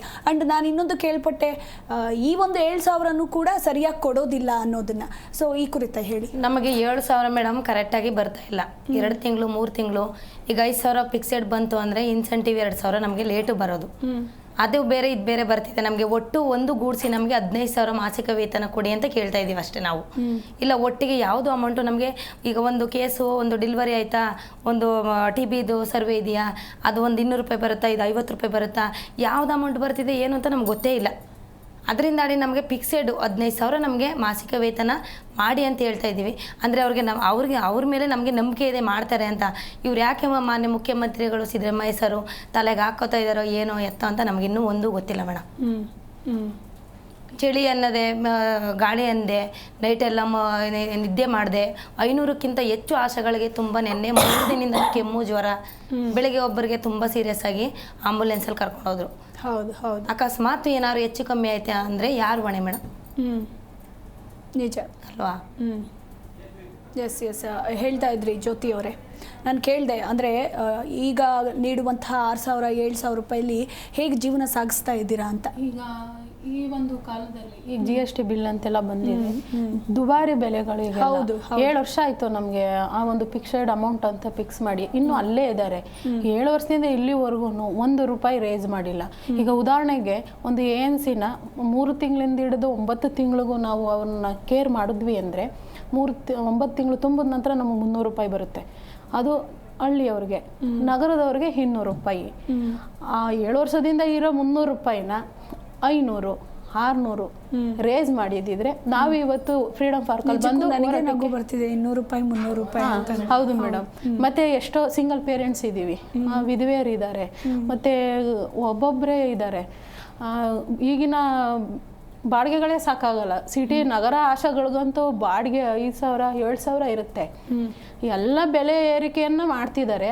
ಆದರೆ ನಮ್ಮ ಆಶಾಗಳ ಗೌರವಧನ ಮತ್ತು ಪ್ರೋತ್ಸಾಹ ಧನವನ್ನು ಯಾಕೆ ಇವರು ರೇಸ್ ಮಾಡ್ತಿಲ್ಲ? ಮಾತು ಎತ್ತರೆ ಸಾಕು, ನಾವು ನುಡಿದಂತೆ ನಡೀತೀವಿ ಅನ್ನೋ ನಮ್ಮ ಮಾನ್ಯ ಮುಖ್ಯಮಂತ್ರಿಗಳು ಸಿದ್ದರಾಮಯ್ಯನವರು ನಮ್ಮ ಒಂದು ಏನು ಕೊಟ್ಟಿದ್ದಾರೆ ಭರವಸೆ ಮಾತು, ಆ ಒಂದು ಮಾತು ಅಂತೆ ಯಾಕೆ ನಡ್ಕೊತಿಲ್ಲ? ಇಲ್ಲಿವರೆಗೂ 3 ದಿನದಿಂದ ನಾವು ಚಳಿಯೊಳಗೆ ನೋಡಿಕೊಂಡು ಚಿಕ್ಕ ಮಕ್ಕಳು ಮೇಡಮ್, ನೀವು ನೋಡಿರ್ಬೋದು, ಸಣ್ಣ ಮಕ್ಕಳು ಎಲ್ಲ ಅಂಥ ಮಕ್ಕಳ ಜೊತೆ ಬಂದು ನಾವು ಹೋರಾಟ ಕೊಡ್ತಾ ಇದ್ದೀವಿ. ನಮ್ಮ ತಾಯಂದಿರು ಕೋವಿಡ್ ಟೈಮಲ್ಲಿ ಎಲ್ಲ ಕೆಲಸ ಮಾಡಿದ್ದೀವಿ ನಾವು. ಈಗ ನಿನ್ನೆ ಬಂದ್ರಲ್ಲ ದಿನೇಶ್ ಗುಂಡೂರಾವ್ ಸರ್ ಬಂದ್ರಲ್ಲ, ಅಧಿಕಾರಿಗಳು ಕೊಟ್ಟಿರುವಂತಹ ದಾಖಲಾತಿ ಇಟ್ಕೊಂಡು ಇವ್ರು ಇಷ್ಟು ಹಣವನ್ನು ತಗೋತಾ ಇದ್ದಾರೆ. 9:30 ಆಲ್ರೆಡಿ ಬರ್ತಿದೆ. ಈ ಮಾಡ್ತಿರೋದು ನೋಡ್ರೆ 34 ಕೆಲಸಗಳು, ನಾವು ಈಗ ಕೊಡ್ತಿರೋದೇ ಹೆಚ್ಚು. ಯಾಕೆ ನಿಮಗೆ ಅಷ್ಟು ಕೊಡಬೇಕು? ಗ್ಯಾರಂಟಿ ಯೋಜನೆ ಎಲ್ಲ ಬರ್ತಿದೆಯಲ್ಲ, ನಿಮಗೆ ಆಗ್ತಿದೆಯಲ್ಲ ಅಂತ ಒಂದಷ್ಟು ಉದ್ದ ಪಟ್ಟಿ ಹೇಳಿದ್ರು. ಇದೆಲ್ಲ ನಿಮ್ಗೆ ಅನ್ವಯಿಸುತ್ತೆ, ಬರ್ತಾ ಇದೆ, ಹೋಗಿ ನೀವು ಮನೆಗೆ ಕೆಲಸ ಮಾಡೋಗಿ ಅಂತವ. ಆ ಒಂದು ಅಧಿಕಾರಿಗಳು ತೋರಿಸಿರೋ ಲೆಟರಲ್ಲಿ 5 ಇರೋದು 10 ಮಾಡ್ಕೋಬೋದು, 10 ಇರೋದ ಎಷ್ಟಾದರೂ ಮಾಡ್ಕೋಬೋದು. ಆದರೆ ಕೋವಿಡ್ ಟೈಮಲ್ಲಿ ಜನಗಳ ಅಭಿಪ್ರಾಯ, ಆ ಟೈಮಲ್ಲಿ ಪೇಷಂಟ್ಗಳ ಜೊತೆ ಅವ್ರ ಸಂಬಂಧಿಕರೇ ಇರ್ತಿರ್ಲಿಲ್ಲ. ನಿಜ. ನಾವು ಅವ್ರ ಹತ್ರ ಹೋಗಿ ಆರೈಕೆ ಮಾಡಿದ್ದೀವಿ. ಆ ಸಂದರ್ಭದಲ್ಲಿ ಪ್ರತಿಯೊಬ್ಬರು ನಮ್ಮ ಹೋರಾಟವನ್ನು ಬೆಂಬಲಿಸಿ ಒಬ್ಬ ರೈತರು ಬಂದಿದ್ರು ಮೇಡಮ್. ಅವರು ಕೈ ಎತ್ತು ಮುಗಿದ್ರು ನಮ್ಮ ಆಶಾಗಳಿಗೆ. ಯಾಕೆ ಹೇಳಿ ಮೇಡಮ್, ಕೋವಿಡ್ ಟೈಮಲ್ಲಿ ನಮ್ಮ ಕೆಲಸ ಆ ಥರ ಇತ್ತು. ನಮ್ಮ ಹೆಂಡ್ತಿನ ಲಕ್ಷ್ಮಿಯನ್ನು ಆಶಾ ವರ್ಕರ್ ಉಳಿಸಿದ್ರು. ಎಲ್ಲರಿಗೂ ನನ್ನ ನಮಸ್ಕಾರಗಳು ಅಂತೇಳಿ ಹೇಳಿದ್ರು. ನಮಗೆ ತುಂಬ ಖುಷಿ ಆಯಿತು ಆ ಒಂದು ಮಾತಿಂದ. ಆದರೆ ಆ ಹಳ್ಳಿಗಳಲ್ಲಿ ಆಗಲಿ ಎಲ್ಲಿ ಆಗಲಿ ನಾವು ನಡೆದಾಡ್ತಾ ಇದ್ರೆ ಆ ಒಂದು ಟೈಮಲ್ಲಿ ಹೂವು ಹಾಕೋರು ನೋಡಿದಿರ ಅದೆಲ್ಲ. ಹೌದು. ಹೂವು ಹಾಕೋರು ಬರ್ತಾ ಇದ್ರೆ ನಡೆದಾಡುವಂತಹ ದೇವತೆಗಳು ಅಂತೇಳಿ ಆ ನ್ಯೂಸಲ್ಲೆಲ್ಲ ನೀವೇ ಪ್ರಚಾರ ಮಾಡಿದ್ದೀರಾ. ಆ ಹೂವು ಹಾಕಿ ನಮ್ಗೆ ಅದೊಂದು ಪ್ರಶಂಸೆ, ಮತ್ತು ಎಲ್ಲಾದರೂ ಹೋದರೆ ಸನ್ಮಾನ, ಈ ಥರ ಎಲ್ಲ ಮಾಡಿ ಜನ ನಮ್ಮನ್ನ ಇದುವರೆಗೂ ಆಶಾ ಅಂತ ಇದ್ದಾರೆ ಅನ್ನೋದು ಕೇವಲ ನಮ್ಮ ಹಳ್ಳಿಗಳು ಗೊತ್ತಿತ್ತು. ಆದರೆ ಇಡೀ ನಮ್ಮ ಇಂಡಿಯಾ ಅಲ್ಲ, ಇಡೀ ವಿಶ್ವಕ್ಕೆ ಗೊತ್ತು ಮಾಡಿದಂತಹ ಈ ಕೋವಿಡ್ ಸಂದರ್ಭದಲ್ಲಿ ಇವರು ದಾಖಲಾತಿ ಇಟ್ಕೊಂಡು ನಮ್ಮ ಸಂಬಳ ಇಷ್ಟು ಬರ್ತದೆ ಅಷ್ಟು ಬರ್ತದೆ ಅಂತ ಫಿಕ್ಸ್ ಮಾಡೋದು ಬೇಡ ಮೇಡಮ್. ಈ ಕೋವಿಡ್ ಟೈಮಲ್ಲಿ ನಮ್ಮ ಒಂದು ಕೆಲಸ, ನಮ್ಮ ಹಳ್ಳಿಯಲ್ಲಿ ಕೆಲಸ ಬರೀ ಕೋವಿಡ್ ಟೈಮಲ್ಲಲ್ಲ, ಪ್ರತಿದಿನ ಪ್ರತಿನಿತ್ಯ ಈಗ ಹುಟ್ಟ ಮಗುವಿಂದ ಹಿಡಿದು ಸಾಯೋ ಮುದುಕೋವರೆಗೂ ಪ್ರತಿಯೊಂದು ದೈಹಿಕವಾಗಿರ್ಬೋದು ಮಾನಸಿಕವಾಗಿರ್ಬೋದು ಯಾವುದೇ ಕಾಯಿಲೆ ಆದ್ರೂ ನಮಗೆ ಸರ್ಕಾರಕ್ಕೆ ಕೊಡೋ ಅಂಕಿಅಂಶ ಕೇವಲ ನಮ್ಮನ್ನು ಬರೀ ಆರೋಗ್ಯ ಇಲಾಖೆಗೆ ಅಷ್ಟೇ ಸೀಮಿತ ಮಾಡ್ಕೊಂಡಿಲ್ಲ. ಈಗ ಒಂದು ಎಕ್ಸಾಮ್ ಆಗುತ್ತೆ. ಇನ್ನು ಶೀಲಾ ಅವರೇ, ನೀವು ಆಗಲೇ ಮಾತಾಡ್ತಾ ಹೇಳ್ತಾ ಇದ್ರಿ ನಾವೆಲ್ಲ ಓದಿರೋದು 4th 7th 8th ಈ ರೀತಿ, ಬಟ್ ಈಗ ಆನ್ಲೈನ್ ವರ್ಕ್ ಕೊಡ್ತಾ ಇದ್ದಾರೆ, ಆನ್ಲೈನಲ್ಲಿ ಕೆಲಸ ಮಾಡೋಕ್ಕೆ ಹೇಳ್ತಾ ಇದ್ದಾರೆ ಅಂತ. ಹೇಗೆ ಕೆಲಸ ಮಾಡ್ತಾ ಇದ್ದೀರಾ ನೀವೆಲ್ಲ ಅಂತ? ಮೇಡಮ್, ಅವರು ನಿಮಗೆ ಯಾರಿಗೆ ಬರುತ್ತೆ ನಾವು ಕಲಿಸ್ಕೊಡ್ತೀವಿ, ಯಾರಿಗೆ ಕಲಿಯೋಕ್ಕಾಗತ್ತೆ ಅವ್ರು ಕಲೀಲಿ. ಆಮೇಲೆ ಯಾರಿಗೆ ಬರಲ್ಲ ಅವರು ನಿಮ್ಮ ಮಕ್ಕಳನ್ನ ಹೆಲ್ಪ್ ತಗೋರಿ, ಅಥವಾ ನಿಮ್ಮ ಬಾಜು ಮನೆಯವ್ರನ್ನ ಹೆಲ್ಪ್ ತಗೋರಿ, ಇಲ್ಲ ಅಂತಂದ್ರೆ ನೀವೇ ದುಡ್ಡು ಕೊಟ್ಟು ಅವ್ರ ಕಡೆಯಿಂದ ಮಾಡಿಸ್ರಿ ಅಂತೇಳಿ ಒತ್ತಡ ಹೇರ್ತಾ ಇದ್ದಾರೆ ಮೇಡಮ್. ಹೀಗಾಗಿ ಅದರಲ್ಲಿ ಅವ್ರು ಹಾಕಿದಂಥ ಪ್ರೋತ್ಸಾಹನ 200 ಬಂದರೆ ನಾವು ಸಾವಿರಾರು ರೂಪಾಯಿ ಗಂಟಲೆ ಹೊರಗಡೆ ಕೊಟ್ಟು ಅದನ್ನ ಆನ್ಲೈನ್ ವರ್ಕ್ ಮಾಡಿಸ್ಬೇಕು ಮೇಡಮ್. ಕೆಲವೊಂದಿಷ್ಟು ಮಂದಿ ಬಂದವರು ಮಾಡಿಕೊಡ್ತಾ ಇದ್ದಾರೆ ಮೇಡಮ್, ಬರಲಾರ್ದವರು ದುಡ್ಡು ಕೊಟ್ಟು ಕೆಲಸ ಮಾಡಿಸ್ಕೊತಾ ಇದ್ದಾರೆ ಮೇಡಮ್. ಈ ರೀತಿಯಾಗಿ ನಮಗೆ ತುಂಬ ಕಷ್ಟ ಆಗಿಬಿಟ್ಟಿದೆ ಮೇಡಮ್. ಅವರು ಕೆಲಸಕ್ಕೆ ತಗೊಳ್ಳೋ ಹೊತ್ನ್ಯಾಗ ಜಾಸ್ತಿ ಎಜುಕೇಷನ್ ಕಡಿಮೆ ಇರಲಿ, ವಿಧವೆಯರು, ವಿಚ್ಛೇದಿತರು, ಈ ರೀತಿಯಾಗಿ ಅವರ ಆರ್ಥಿಕ ಗುಣಮಟ್ಟವನ್ನು ಸುಧಾರಿಸುವ ಸಲುವಾಗಿ ನಾವು ಜಾಸ್ತಿ ಪ್ರಮಾಣದೊಳಗೆ ಅವ್ರನ್ನ ತೊಗೊತೀವಿ ಅಂತೇಳಿ ಅವ್ರನ್ನ ತೊಗೊಂಡಿದ್ದಾರೆ ಮೇಡಮ್. ದಿನ ಕೂಲಿ ಕೆಲಸಕ್ಕೆ ಹೋಗುವಂಥ ಆಶಾ ಕಾರ್ಯಕರ್ತರಿದ್ದಾರೆ ಮೇಡಮ್ ಕೆಲವೊಬ್ಬರು, ಅಂಥವ್ರನ್ನೆಲ್ಲ ತುಂಬ್ಕೊಂಡಿದ್ದಾರೆ. ಇವಾಗ ನಿಮಗೇನು ಬರಲಿಲ್ಲ ಅಂತಂದ್ರೆ ಯಾರ ಕಡೆಯಿಂದ ಹಚ್ಚಿಸ್ರಿ, ಏನಾರ ಮಾಡಿರಿ, ನಮಗೇನು ರಿಪೋರ್ಟ್ ಬೇಕಷ್ಟೇ. ನಾವು ದಿನನಿತ್ಯ ಸುಮಾರು 38 ಕಾಂಪೋನೆಂಟ್ ಇದಾವೆ ಮೇಡಮ್. ಆ 38 ಕಾಂಪೋನೆಂಟ್ಗಳ ಕೆಲಸಗಳನ್ನು ನಾವು ಯಾವುದಾದ್ರಲ್ಲಿ ಮಾಡ್ತೀವಿ ಅದನ್ನೆಲ್ಲ ಅಲ್ಲಿ ಅಪ್ಲೋಡ್ ಮಾಡಲೇಬೇಕು ಮೇಡಮ್. ಅಪ್ಲೋಡ್ ಮಾಡಲಿಲ್ಲ ಅಂತಂದ್ರೆ ಪೇಮೆಂಟ್ ಬರಲ್ಲ ಮೇಡಮ್. ನಮಗೆ ಒಂದು ಆಪರೇಷನ್ ಕರ್ಕೊಂಡು ಹೋಗಿ ಆಪರೇಷನ್ ಮಾಡಿಸ್ತೀವ, 150 ರೂಪಾಯಿ ಮೇಡಮ್. ಒಂದು ಮಗುವಿನ ಕರ್ಕೊಂಡು ಹೋಗಿ ಪೋಲಿಯೋ ಹಾಕಿಸ್ತೀವ, ಅದಕ್ಕೊಂದು ಮೀಸಲ್ಸ್ ಹಾಕ್ಸಿದ್ರೆ 9 ತಿಂಗಳದ್ದು ಫಸ್ಟ್ ಮೀಸಲ್ಸ್ ಅಂತೇಳಿ ಹಾಕ್ಸಿದ್ರೆ ಅದಕ್ಕೆ 100 ರೂಪಾಯಿ ಇದೆ ಮೇಡಮ್. ಆಮೇಲೆ 16 ತಿಂಗಳದ್ದು ಹಾಕ್ಸಿದ್ರೆ ಅದಕ್ಕೆ 75 ರೂಪಾಯಿ ಇದೆ. ಈ ರೀತಿ ಅಲ್ಲಿ ಏನು ವರ್ಕ್ ಮಾಡ್ತೀವಿ ಅದನ್ನು ಬಂದು ಅಪ್ಲೋಡ್ ಮಾಡಿದರೆ ಅದ್ರ ಪೇಮೆಂಟ್ ನಮಗೆ ಬರುತ್ತೆ ಮೇಡಮ್. ಇಲ್ಲ ಅಂತಂದರೆ ಅದನ್ನ ಹಾಕಿಸ್ಲಿಲ್ಲ ಅಂದ್ರೆ ನಮಗೆ ಅಮೌಂಟೇ ಬರಲ್ಲ ಮೇಡಮ್. ಈ ರೀತಿ ಒಂದು ಕಷ್ಟದಾಯಕವಾದಂಥ RCH ಪೋರ್ಟಲ್ ಅನ್ನುವಂಥದ್ದನ್ನು ನಮ್ಮ ಕರ್ನಾಟಕ ರಾಜ್ಯದೊಳಗೆ ತಂದಿಟ್ಟಿದ್ದಾರೆ ಮೇಡಮ್. ಬೇರೆ ರಾಜ್ಯದಲ್ಲಿ ನೋಡಿದರೆ ಏನೂ ಇಲ್ಲ ಮೇಡಮ್. ಅವ್ರು ಎಷ್ಟು ದುಡಿತಾರೋ ಅಷ್ಟು ಫಿಕ್ಸ್ ಆಗಿ ಸ್ಯಾಲ್ರಿ ಮೂಲಕ ಕೊಡ್ತಿದ್ದಾರೆ ಮೇಡಮ್. ಆದ್ರೆ ನಮ್ಮ ರಾಜ್ಯದಲ್ಲಿ ಇಂಥ ಒಂದು ಕಠಿಣ ಪರಿಸ್ಥಿತಿಯನ್ನು ತಂದಿಟ್ಟಿದ್ದಾರೆ ಮೇಡಮ್. ಬಟ್ ಕಷ್ಟನೋ ನಷ್ಟನೋ ಮಾಡ್ತಾ ಇದ್ದೀವಿ. ಕಷ್ಟ ನಷ್ಟ ಎರಡೂ ಸೇರಿದೆ ಮೇಡಮ್. ನೀವು ಹೇಳಿದಂಗೆ ಇತ್ತ ಕಷ್ಟನೂ ಅನುಭವಿಸ್ತೀವಿ, ನಷ್ಟನೂ ಅನುಭವಿಸ್ತೀವಿ. ಕಳೆದ 8 ವರ್ಷದಿಂದ ನಾವು ಈ RCH ಪೋರ್ಟಲ್ ಬೇಡವೇ ಬೇಡ ಅಂತ ಹೇಳಿ ಬೇಡಿಕೆ ಇಟ್ಟ ಹೋರಾಟ ಮಾಡ್ತಾನೆ ಇದ್ದೀವಿ ಮೇಡಮ್. ಆದರೂ ಅದನ್ನು ಸುಧಾರಣೆ ಪಡಿಸ್ತೀವಿ, ನಿಮಗೆ ಬರ್ತಕ್ಕಂಥ ಸಂಬಳವನ್ನು ಸರಿಯಾಗಿ ತಲುಪುವ ಹಾಗೆ ವ್ಯವಸ್ಥೆ ಮಾಡ್ತೀವಿ ಅಂತಿದ್ದಾರೆ ಮೇಡಮ್. ಈ ಸರ್ಕಾರ ಮತ್ತು ಇಲಾಖೆ ಎರಡೂ ಸರ್ಕಸ್ ನಡುವೆ ನಮ್ಮನ್ನು ಕೊಲ್ತಾ ಇದ್ದಾರೆ ಮೇಡಮ್. ನಾವು ತುಂಬಾ ಸಫರ್ ಆಗ್ತಿದ್ದೀವಿ, ಬರ್ಡನ್ ಆಗ್ತಿದ್ದೀವಿ, ಮತ್ತೆ ಹೋರಾಟಕ್ಕೆ ಬರ್ತಾನೆ ಇದ್ದೀವಿ. ಆದ್ರೂ ಸಹಿತ ಸಮಾಧಾನಕರ ಬಹುಮಾನ ಕೊಟ್ಟು ಖುಷಿ ಭರವಸೆಯನ್ನು ಕೊಟ್ಟು ಒಂದು ಸುಳ್ಳು ತಂತ್ರವನ್ನು ಹೇಳಿಕೆಸೆ ನಮ್ಮನ್ನು ಸಮಾಧಾನ ಮಾಡಿ ಕಳಿಸ್ತಾ ಇದ್ದಾರೆ ಮೇಡಮ್. ಈ ರೀತಿಯಾಗಿ ನಾವು ಇಷ್ಟು ದಿವಸ ತುಂಬಿಕೊಂಡಂಥ ಆಕ್ರೋಶ ಈಗೂ ವ್ಯಕ್ತಪಡಿಸಿ ಅದನ್ನು ಹೊರಗೆ ಹಾಕಿ ನಾವು 15,000 ಫಿಕ್ಸ್ ಆಗೋವರೆಗೂ ನಾವು ಅನಿರ್ದಿಷ್ಟ ಹೋರಾಟವನ್ನು ಮುಂದುವರಿಸ್ತಾ ಇದ್ದೀವಿ ಅಂತ ಹೇಳಾಕತ್ತೀವಿ ಮೇಡಮ್. ಆಮೇಲೆ ಸಾಕಷ್ಟು ಯೂನಿಯನ್ ಬೇರೆ ಯೂನಿಯನ್ಗಳಿಂದ ಎಲ್ಲ ಯೂನಿಯನ್ ಮುಖಂಡರು ಬರ್ತಾ ಇದ್ದಾರೆ ಮೇಡಮ್. ದಿನೇ ಬಂದ ಕೇಸೆ ನಾವು ಇಷ್ಟೆಲ್ಲ ನಮ್ಮ ಮನೆ ಮಾತಾಗಿ ನಮ್ಮ ಮನೆಗೂ ತಲುಪಿಸುವಂಥ ಒಂದು ವ್ಯವಸ್ಥೆಯನ್ನು ಮಾಡ್ತಾ ಇದ್ದೀರಿ ಅಂತಂದ್ರೆ ನಾವು ಈ ಸಮಯದೊಳಗೆ ನಿಮ್ಗೆ ಹೆಲ್ಪ್ ಆಗಲಿಲ್ಲ ಅಂತಂದ್ರೆ ನಾವು ಇದ್ದೇನು ಉಪಯೋಗ? ಇಡೀ ಕರ್ನಾಟಕ ಜನತೆನ ನಿಮ್ಮ ಪರವಾಗಿ ಐತಿ, ಆದ್ರೆ ನಾವು ನಿಮಗೆ ಬೆಂಬಲ ಕೊಡ್ತಾ ಇದ್ದೀವಿ, ನೀವು ಹೋರಾಟವನ್ನು ಮುಂದುವರೆಸ್ರಿ ಅಂತ ಹೇಳಿಕೆ ವಿದ್ಯಾರ್ಥಿ ಸಂಘಟನೆ ಬಂದಿದೆ ಮೇಡಮ್, ರೈತ ಸಂಘಟನೆ ಬಂದಿದೆ, ಇನ್ನುಳಿದ ಸಂಘ ಸಂಸ್ಥೆಗಳು ಕೂಡ ನಮ್ಮ ಜೊತೆ ಇದಾವೆ ಮೇಡಮ್. ಹೀಗಾಗಿ ನಾವು ಬೆಂಬಲ ಅಂತೂ ಸಾಕಷ್ಟು ಇದೆ ಮೇಡಮ್. ಇವ್ರು ಏನಾದರೂ ನಮಗೆ ಬೇಡಿಕೆ ಫಿಕ್ಸ್ ಮಾಡಲಿಲ್ಲ ಅಂತಂದ್ರೆ ಎಲ್ಲ ಸಂಘಟನೆಗಳು ಬಂದ ಕೇಸೆ ನಮ್ಮ ಬೆಂಬಲವಾಗಿ ನಿಲ್ತೀವಿ ಅನ್ನುವಂಥ ಒಂದು ಭಾವ ಭರವಸೆಯನ್ನು ಕೊಟ್ಟು ಹೋಗ್ತಾ ಇದ್ದಾರೆ ಮೇಡಮ್. ನಮಗೆ ತುಂಬ ಖುಷಿ ಅನಿಸ್ತಾ ಇದೆ ಮೇಡಮ್. ಇಷ್ಟೊಂದು ಚಳಿನೇ ಇರಲಿ ಬಿಸಿಲೇ ಇರಲಿ ಏನೇ ಇದ್ರೂ ಸಹಿತ ನಮ್ಮ ಹೋರಾಟವನ್ನು ಟೊಂಕ ಕಟ್ಟಿ ನಿಂತು ನಾವು ಫಿಕ್ಸ್ ಅಂತೇಳಿ ಮಾಡ್ಕೊಂಡು ಹೋಗ್ಬೇಕನ್ನುವಂಥ ಒಂದು ಹಠವನ್ನು ತೊಟ್ಟಿದ್ದೀವಿ ಮೇಡಮ್. ಈಗ ಬೇರೆ ರಾಜ್ಯದಲ್ಲಿ ಎಲ್ಲರೂ ಹೆಣ್ಮಕ್ಕಳಂದ್ರೆ ತುಂಬ ಗೌರವದಿಂದ ಕಾಣ್ತಿದ್ದಾರೆ ಮೇಡಮ್. ಎತ್ತರು ನಾರೆಸ್ತು ಪೂಜ್ಯಂತೆ ರಮಂತೆ ತತ್ವ ದೇವತಾ ಅಂತ ಹೇಳ್ತಾರೆ. ಎಲ್ಲಿ ನಾರಿಯರನ್ನ ಪೂಜಿಸ್ತಾರೆ, ಹೆಣ್ಮಕ್ಳನ್ನ ಗೌರವಿಸ್ತಾರೆ, ಪೂಜಿಸ್ತಾರೆ ಅಂದ್ರೆ ನಮಗೀಗ ಆ ರೀತಿ ಭಾವನೆ ಉದ್ಭವ ಆಗ್ಬಿಟ್ಟಿದೆ ಮೇಡಮ್. ಇವ್ರಿಷ್ಟ ಹೆಣ್ಮಕ್ಳು ಬೀದಿಗೆ ಬಂದು ಪ್ರತಿಭಟನೆ ಮಾಡಿದ್ರು ಸಹಿತ ಮುಖ್ಯಮಂತ್ರಿ ಅವ್ರ ಹೇಳಿಕೆ ಕೊಟ್ಟರು ಸಹಿತ ಬಂದು ನಮಗೊಂದು ಮಾತು ಹೇಳಾಕ್ತಾರೆ ತಯಾರಿಲ್ಲ ಮೇಡಮ್. ಹೀಗಾಗಿ ನಮ್ಗೆ ತುಂಬಾನೇ ಆಕ್ರೋಶ ಆಗಿ ಇಂಥ ಮಾತುಗಳು ಹೃದಯದಿಂದ ಹೊರಗೆ ಬರ್ತಾ ಇದ್ದಾವೆ ಮೇಡಮ್. ಅದಕ್ಕೇನು ತಾರಾ ಅವರೇ, ನಾನು ಕೇಳ್ಪಟ್ಟೆ ಈಗ ಯಾರ್ಯಾರು ಪ್ರೊಟೆಸ್ಟ್ಗೆ ಬಂದಿದ್ದಾರೋ, ಯಾರ್ಯಾರು ಈ ಅಹೋರಾತ್ರಿ ಧರಣಿಯಲ್ಲಿ ಭಾಗಿಯಾಗಿದ್ದಾರೋ ಅವ್ರದ್ದೆಲ್ಲ ಲಿಸ್ಟ್ ತಗೊಳ್ಳಿ, ಅವ್ರನ್ನ ಕೆಲಸದಿಂದ ಕಿತ್ತಾಕಿ ಹೊಸಬರನ್ನ ಸೇರಿಸ್ಕೊಳ್ಳಿ. ಸೊ ಈ ಒಂದು ಡೆವಲಪ್ಮೆಂಟ್ಗಳು ಕೂಡ ನಡೀತಾ ಇದೆ ಹಿಂದೆ ಅನ್ನೋದನ್ನು ನಾನು ಕೂಡ ಕೇಳ್ಪಟ್ಟಿದ್ದೀನಿ. ಇದು ನಿಜಾನಾ ಅಂತ? ನಿಜ ಮೇಡಮ್. ಈಗ ಒಂದು ಆದೇಶ ನಮ್ಮ ಇಲ್ಲಿ ಸ್ಟೇಟಿಂದನೇ ಕಳಿಸಿದಾರಂತೆ ಆದೇಶ. ಯಾವ ಆಶಾ ಕಾರ್ಯಕರ್ತರು ಸ್ಟೇಟಿಂದನೇ ಕಳಿಸಿರೋದು, ಯಾವ ಆಶಾ ಕಾರ್ಯಕರ್ತರು ಪ್ರತಿಭಟನೆಗೆ ಭಾಗವಹಿಸಿದ್ದಾರೆ ಅವರನ್ನ ಕೆಲಸದಿಂದ ಹೊರತುಪಡಿಸಿ ಹೊಸ ಆಶೆಗಳನ್ನು ಆಯ್ಕೆ ಮಾಡುವಂತ ವ್ಯವಸ್ಥೆ ಮಾಡಬೇಕು ಅನ್ನೋದು ಎಲ್ಲ ಆಯಾಯ ಜಿಲ್ಲೆಗೆ ಮೆಸೇಜ್ ಹೋಗಿದೆ ಮೇಡಮ್. ಈಗ ನಾವು ಇಲ್ಲಿ ಬಂದಿರೋ ಕಾರಣ ಯಾರಿಗೂ ದೂರಕ್ಕಲ್ಲ, ನಾವೇನು ಕಷ್ಟಪಟ್ಟಿದ್ದೀವಿ ಅದು ಒಂದು ಪ್ರತಿಫಲ ತಗೊಳ್ಬೇಕು ಅಂತೇಳಿ ನಮ್ಮ ಆಶೆಗಳು ಎಲ್ಲರೂ ಅವರವ್ರ ಪರವಾಗಿ ನಾವು ಬಂದಿರೋದು ಮೇಡಮ್. ಇದು ಯಾರಿಗೂ ಏನು ತೊಂದರೆ ಕೊಡಲಿಕ್ಕೆ ನಾವು ಬಂದಿಲ್ಲ. ನಾವು ಕಷ್ಟಪಟ್ಟಿದ್ದಕ್ಕೆ ಅದಕ್ಕೆ ತಕ್ಕ ಪ್ರತಿಫಲ ನಿಮ್ಮಿಂದ ಬರಬೇಕು ಅನ್ನೋ ಉದ್ದೇಶಕ್ಕೆ ನಾವು ಈ ಥರ ಬಂದಿದ್ವಿ ಎಲ್ಲ ಮೇಡಮ್. ಈಗ ಕೆಲವರು ಪಾಪ ತುಂಬ ಹುಷಾರಿಲ್ಲ, ಆಶಾ ವರ್ಕರ್ ತುಂಬ BP ಇರ್ಬೋದು, ಶುಗರ್ ಇರ್ಬೋದು, ಹಾರ್ಟ್ ಪೇಷಂಟ್, ಗರ್ಭಕೋಶ ಆಪರೇಷನ್ ಭಾಳ ಜನ ಇದ್ದಾರೆ. ಅಂಥವ್ರು ಈಗ ಮನೇಲಿದ್ದಾರೆ ಪಾಪ. ಅವ್ರಿಗೇನಾಗಿದೆ, ಈಗ ದಿನ ರಿಪೋರ್ಟ್ ಕೊಡಿ, ಎಷ್ಟು ಅಟೆಂಡೆನ್ಸು, ನಿಮ್ಮಲ್ಲಿ ಯಾರು ಮಾಡ್ತಾ ಇಲ್ಲ, ಎಷ್ಟು ಜನ ಕೆಲಸ ಅವರು ರಿಪೋರ್ಟ್ ಹಾಕಬೇಕು. ಇಲ್ಲ ನಮ್ಮಲ್ಲಿ ಎಲ್ಲರೂ ಸ್ಟ್ರೈಕಿಗೆ ಹೋಗ್ತೇವೆ, ಯಾರು ಮಾಡ್ತಾ ಇಲ್ಲ ಅನ್ನೋದು. ಇಲ್ಲಿಂದನೇ ಯಾಕೆ ಆದೇಶ ಓಡಿಸ್ಬೇಕು ಅನ್ನೋದು ನಮ್ಮ ಪ್ರಶ್ನೆ ಮೇಡಮ್. ಪ್ರತಿಯೊಂದು ಎಲ್ಲರಿಗೂ ಅವ್ರದ್ದೇ ಆದ ಒಂದು ಸಂಘಟನೆಗಳು ಇದ್ದೇ ಇದೆ, ಎಲ್ಲರಿಗೂ ಮಾಡ್ತಾರೆ. ಇದುವರೆಗೂ ನಾವು ಸಾಮಾನ್ಯವಾಗಿ ಅಲ್ಲಿ ವರ್ಕ್ ಮಾಡ್ಬೇಕಾದ್ರೆ ಯಾವುದು ಅಟೆಂಡೆನ್ಸು ಇಲ್ಲ, ಏನೂ ಇಲ್ಲ. ಸ್ಟ್ರೈಕು ಅಂತ ಬಂದಾಗ ನಾವು ಕಾನೂನುಬದ್ಧವಾಗಿಯೇ ಮಾಡಿದ್ವಿ. ನಮ್ಮ ತಾಲೂಕಿಂದ ಹಿಡಿದು PSC ಇಂದ, DHO ಇಂದ, MLA ಇಂದ, DC ಇಂದ ಎಲ್ಲರಿಗೂ ಸ್ಟ್ರೈಕಿಗೆ ಹೋಗ್ತಾ ಇದ್ದೀವಿ ಅನ್ನೋ ಲೆಟ್ರ್ ಕೊಟ್ಟು ಕಾನೂನುಬದ್ಧವಾಗಿ ಈ ಇದಕ್ಕೆ ಬಂದಿದ್ದೀವಿ. ಸ್ಟ್ರೈಕಿಗೆ ಬಂದಿದ್ವಿ. ಆದರೂ ಯಾಕೆ ಈ ಥರ ಮಾಡ್ತಾರೆ ಅನ್ನೋದು ಗೊತ್ತಿಲ್ಲ ಮೇಡಮ್. ಎಲ್ಲರಿಗೊಂಥರ ಭಯ, ಏನೋ ಅದನ್ನು ನಂಬ್ಕೊಂಡು ನಾನು ಕೆಲಸ ಮಾಡ್ತೀನಿ, ನನ್ನ ಕೆಲಸ ಹೋಗುತ್ತಾ ಮೇಡಮ್. 15 ವರ್ಷದಿಂದ ಕೆಲಸ ನಾವು ಮಾಡಿ ಈಗ ನಮ್ಮನ್ನು ತೆಗೆಯುವ ಹಂತಕ್ಕೆ ಇವರು ಮಾತು ಕೊಡ್ಬೇಕು, ಇದು ಸರಿನಾ? ಎಷ್ಟು ಮಟ್ಟಿಗೆ ಸರಿ ಅನ್ನೋದು ನಮ್ಮ ಪ್ರಶ್ನೆ ಮೇಡಮ್.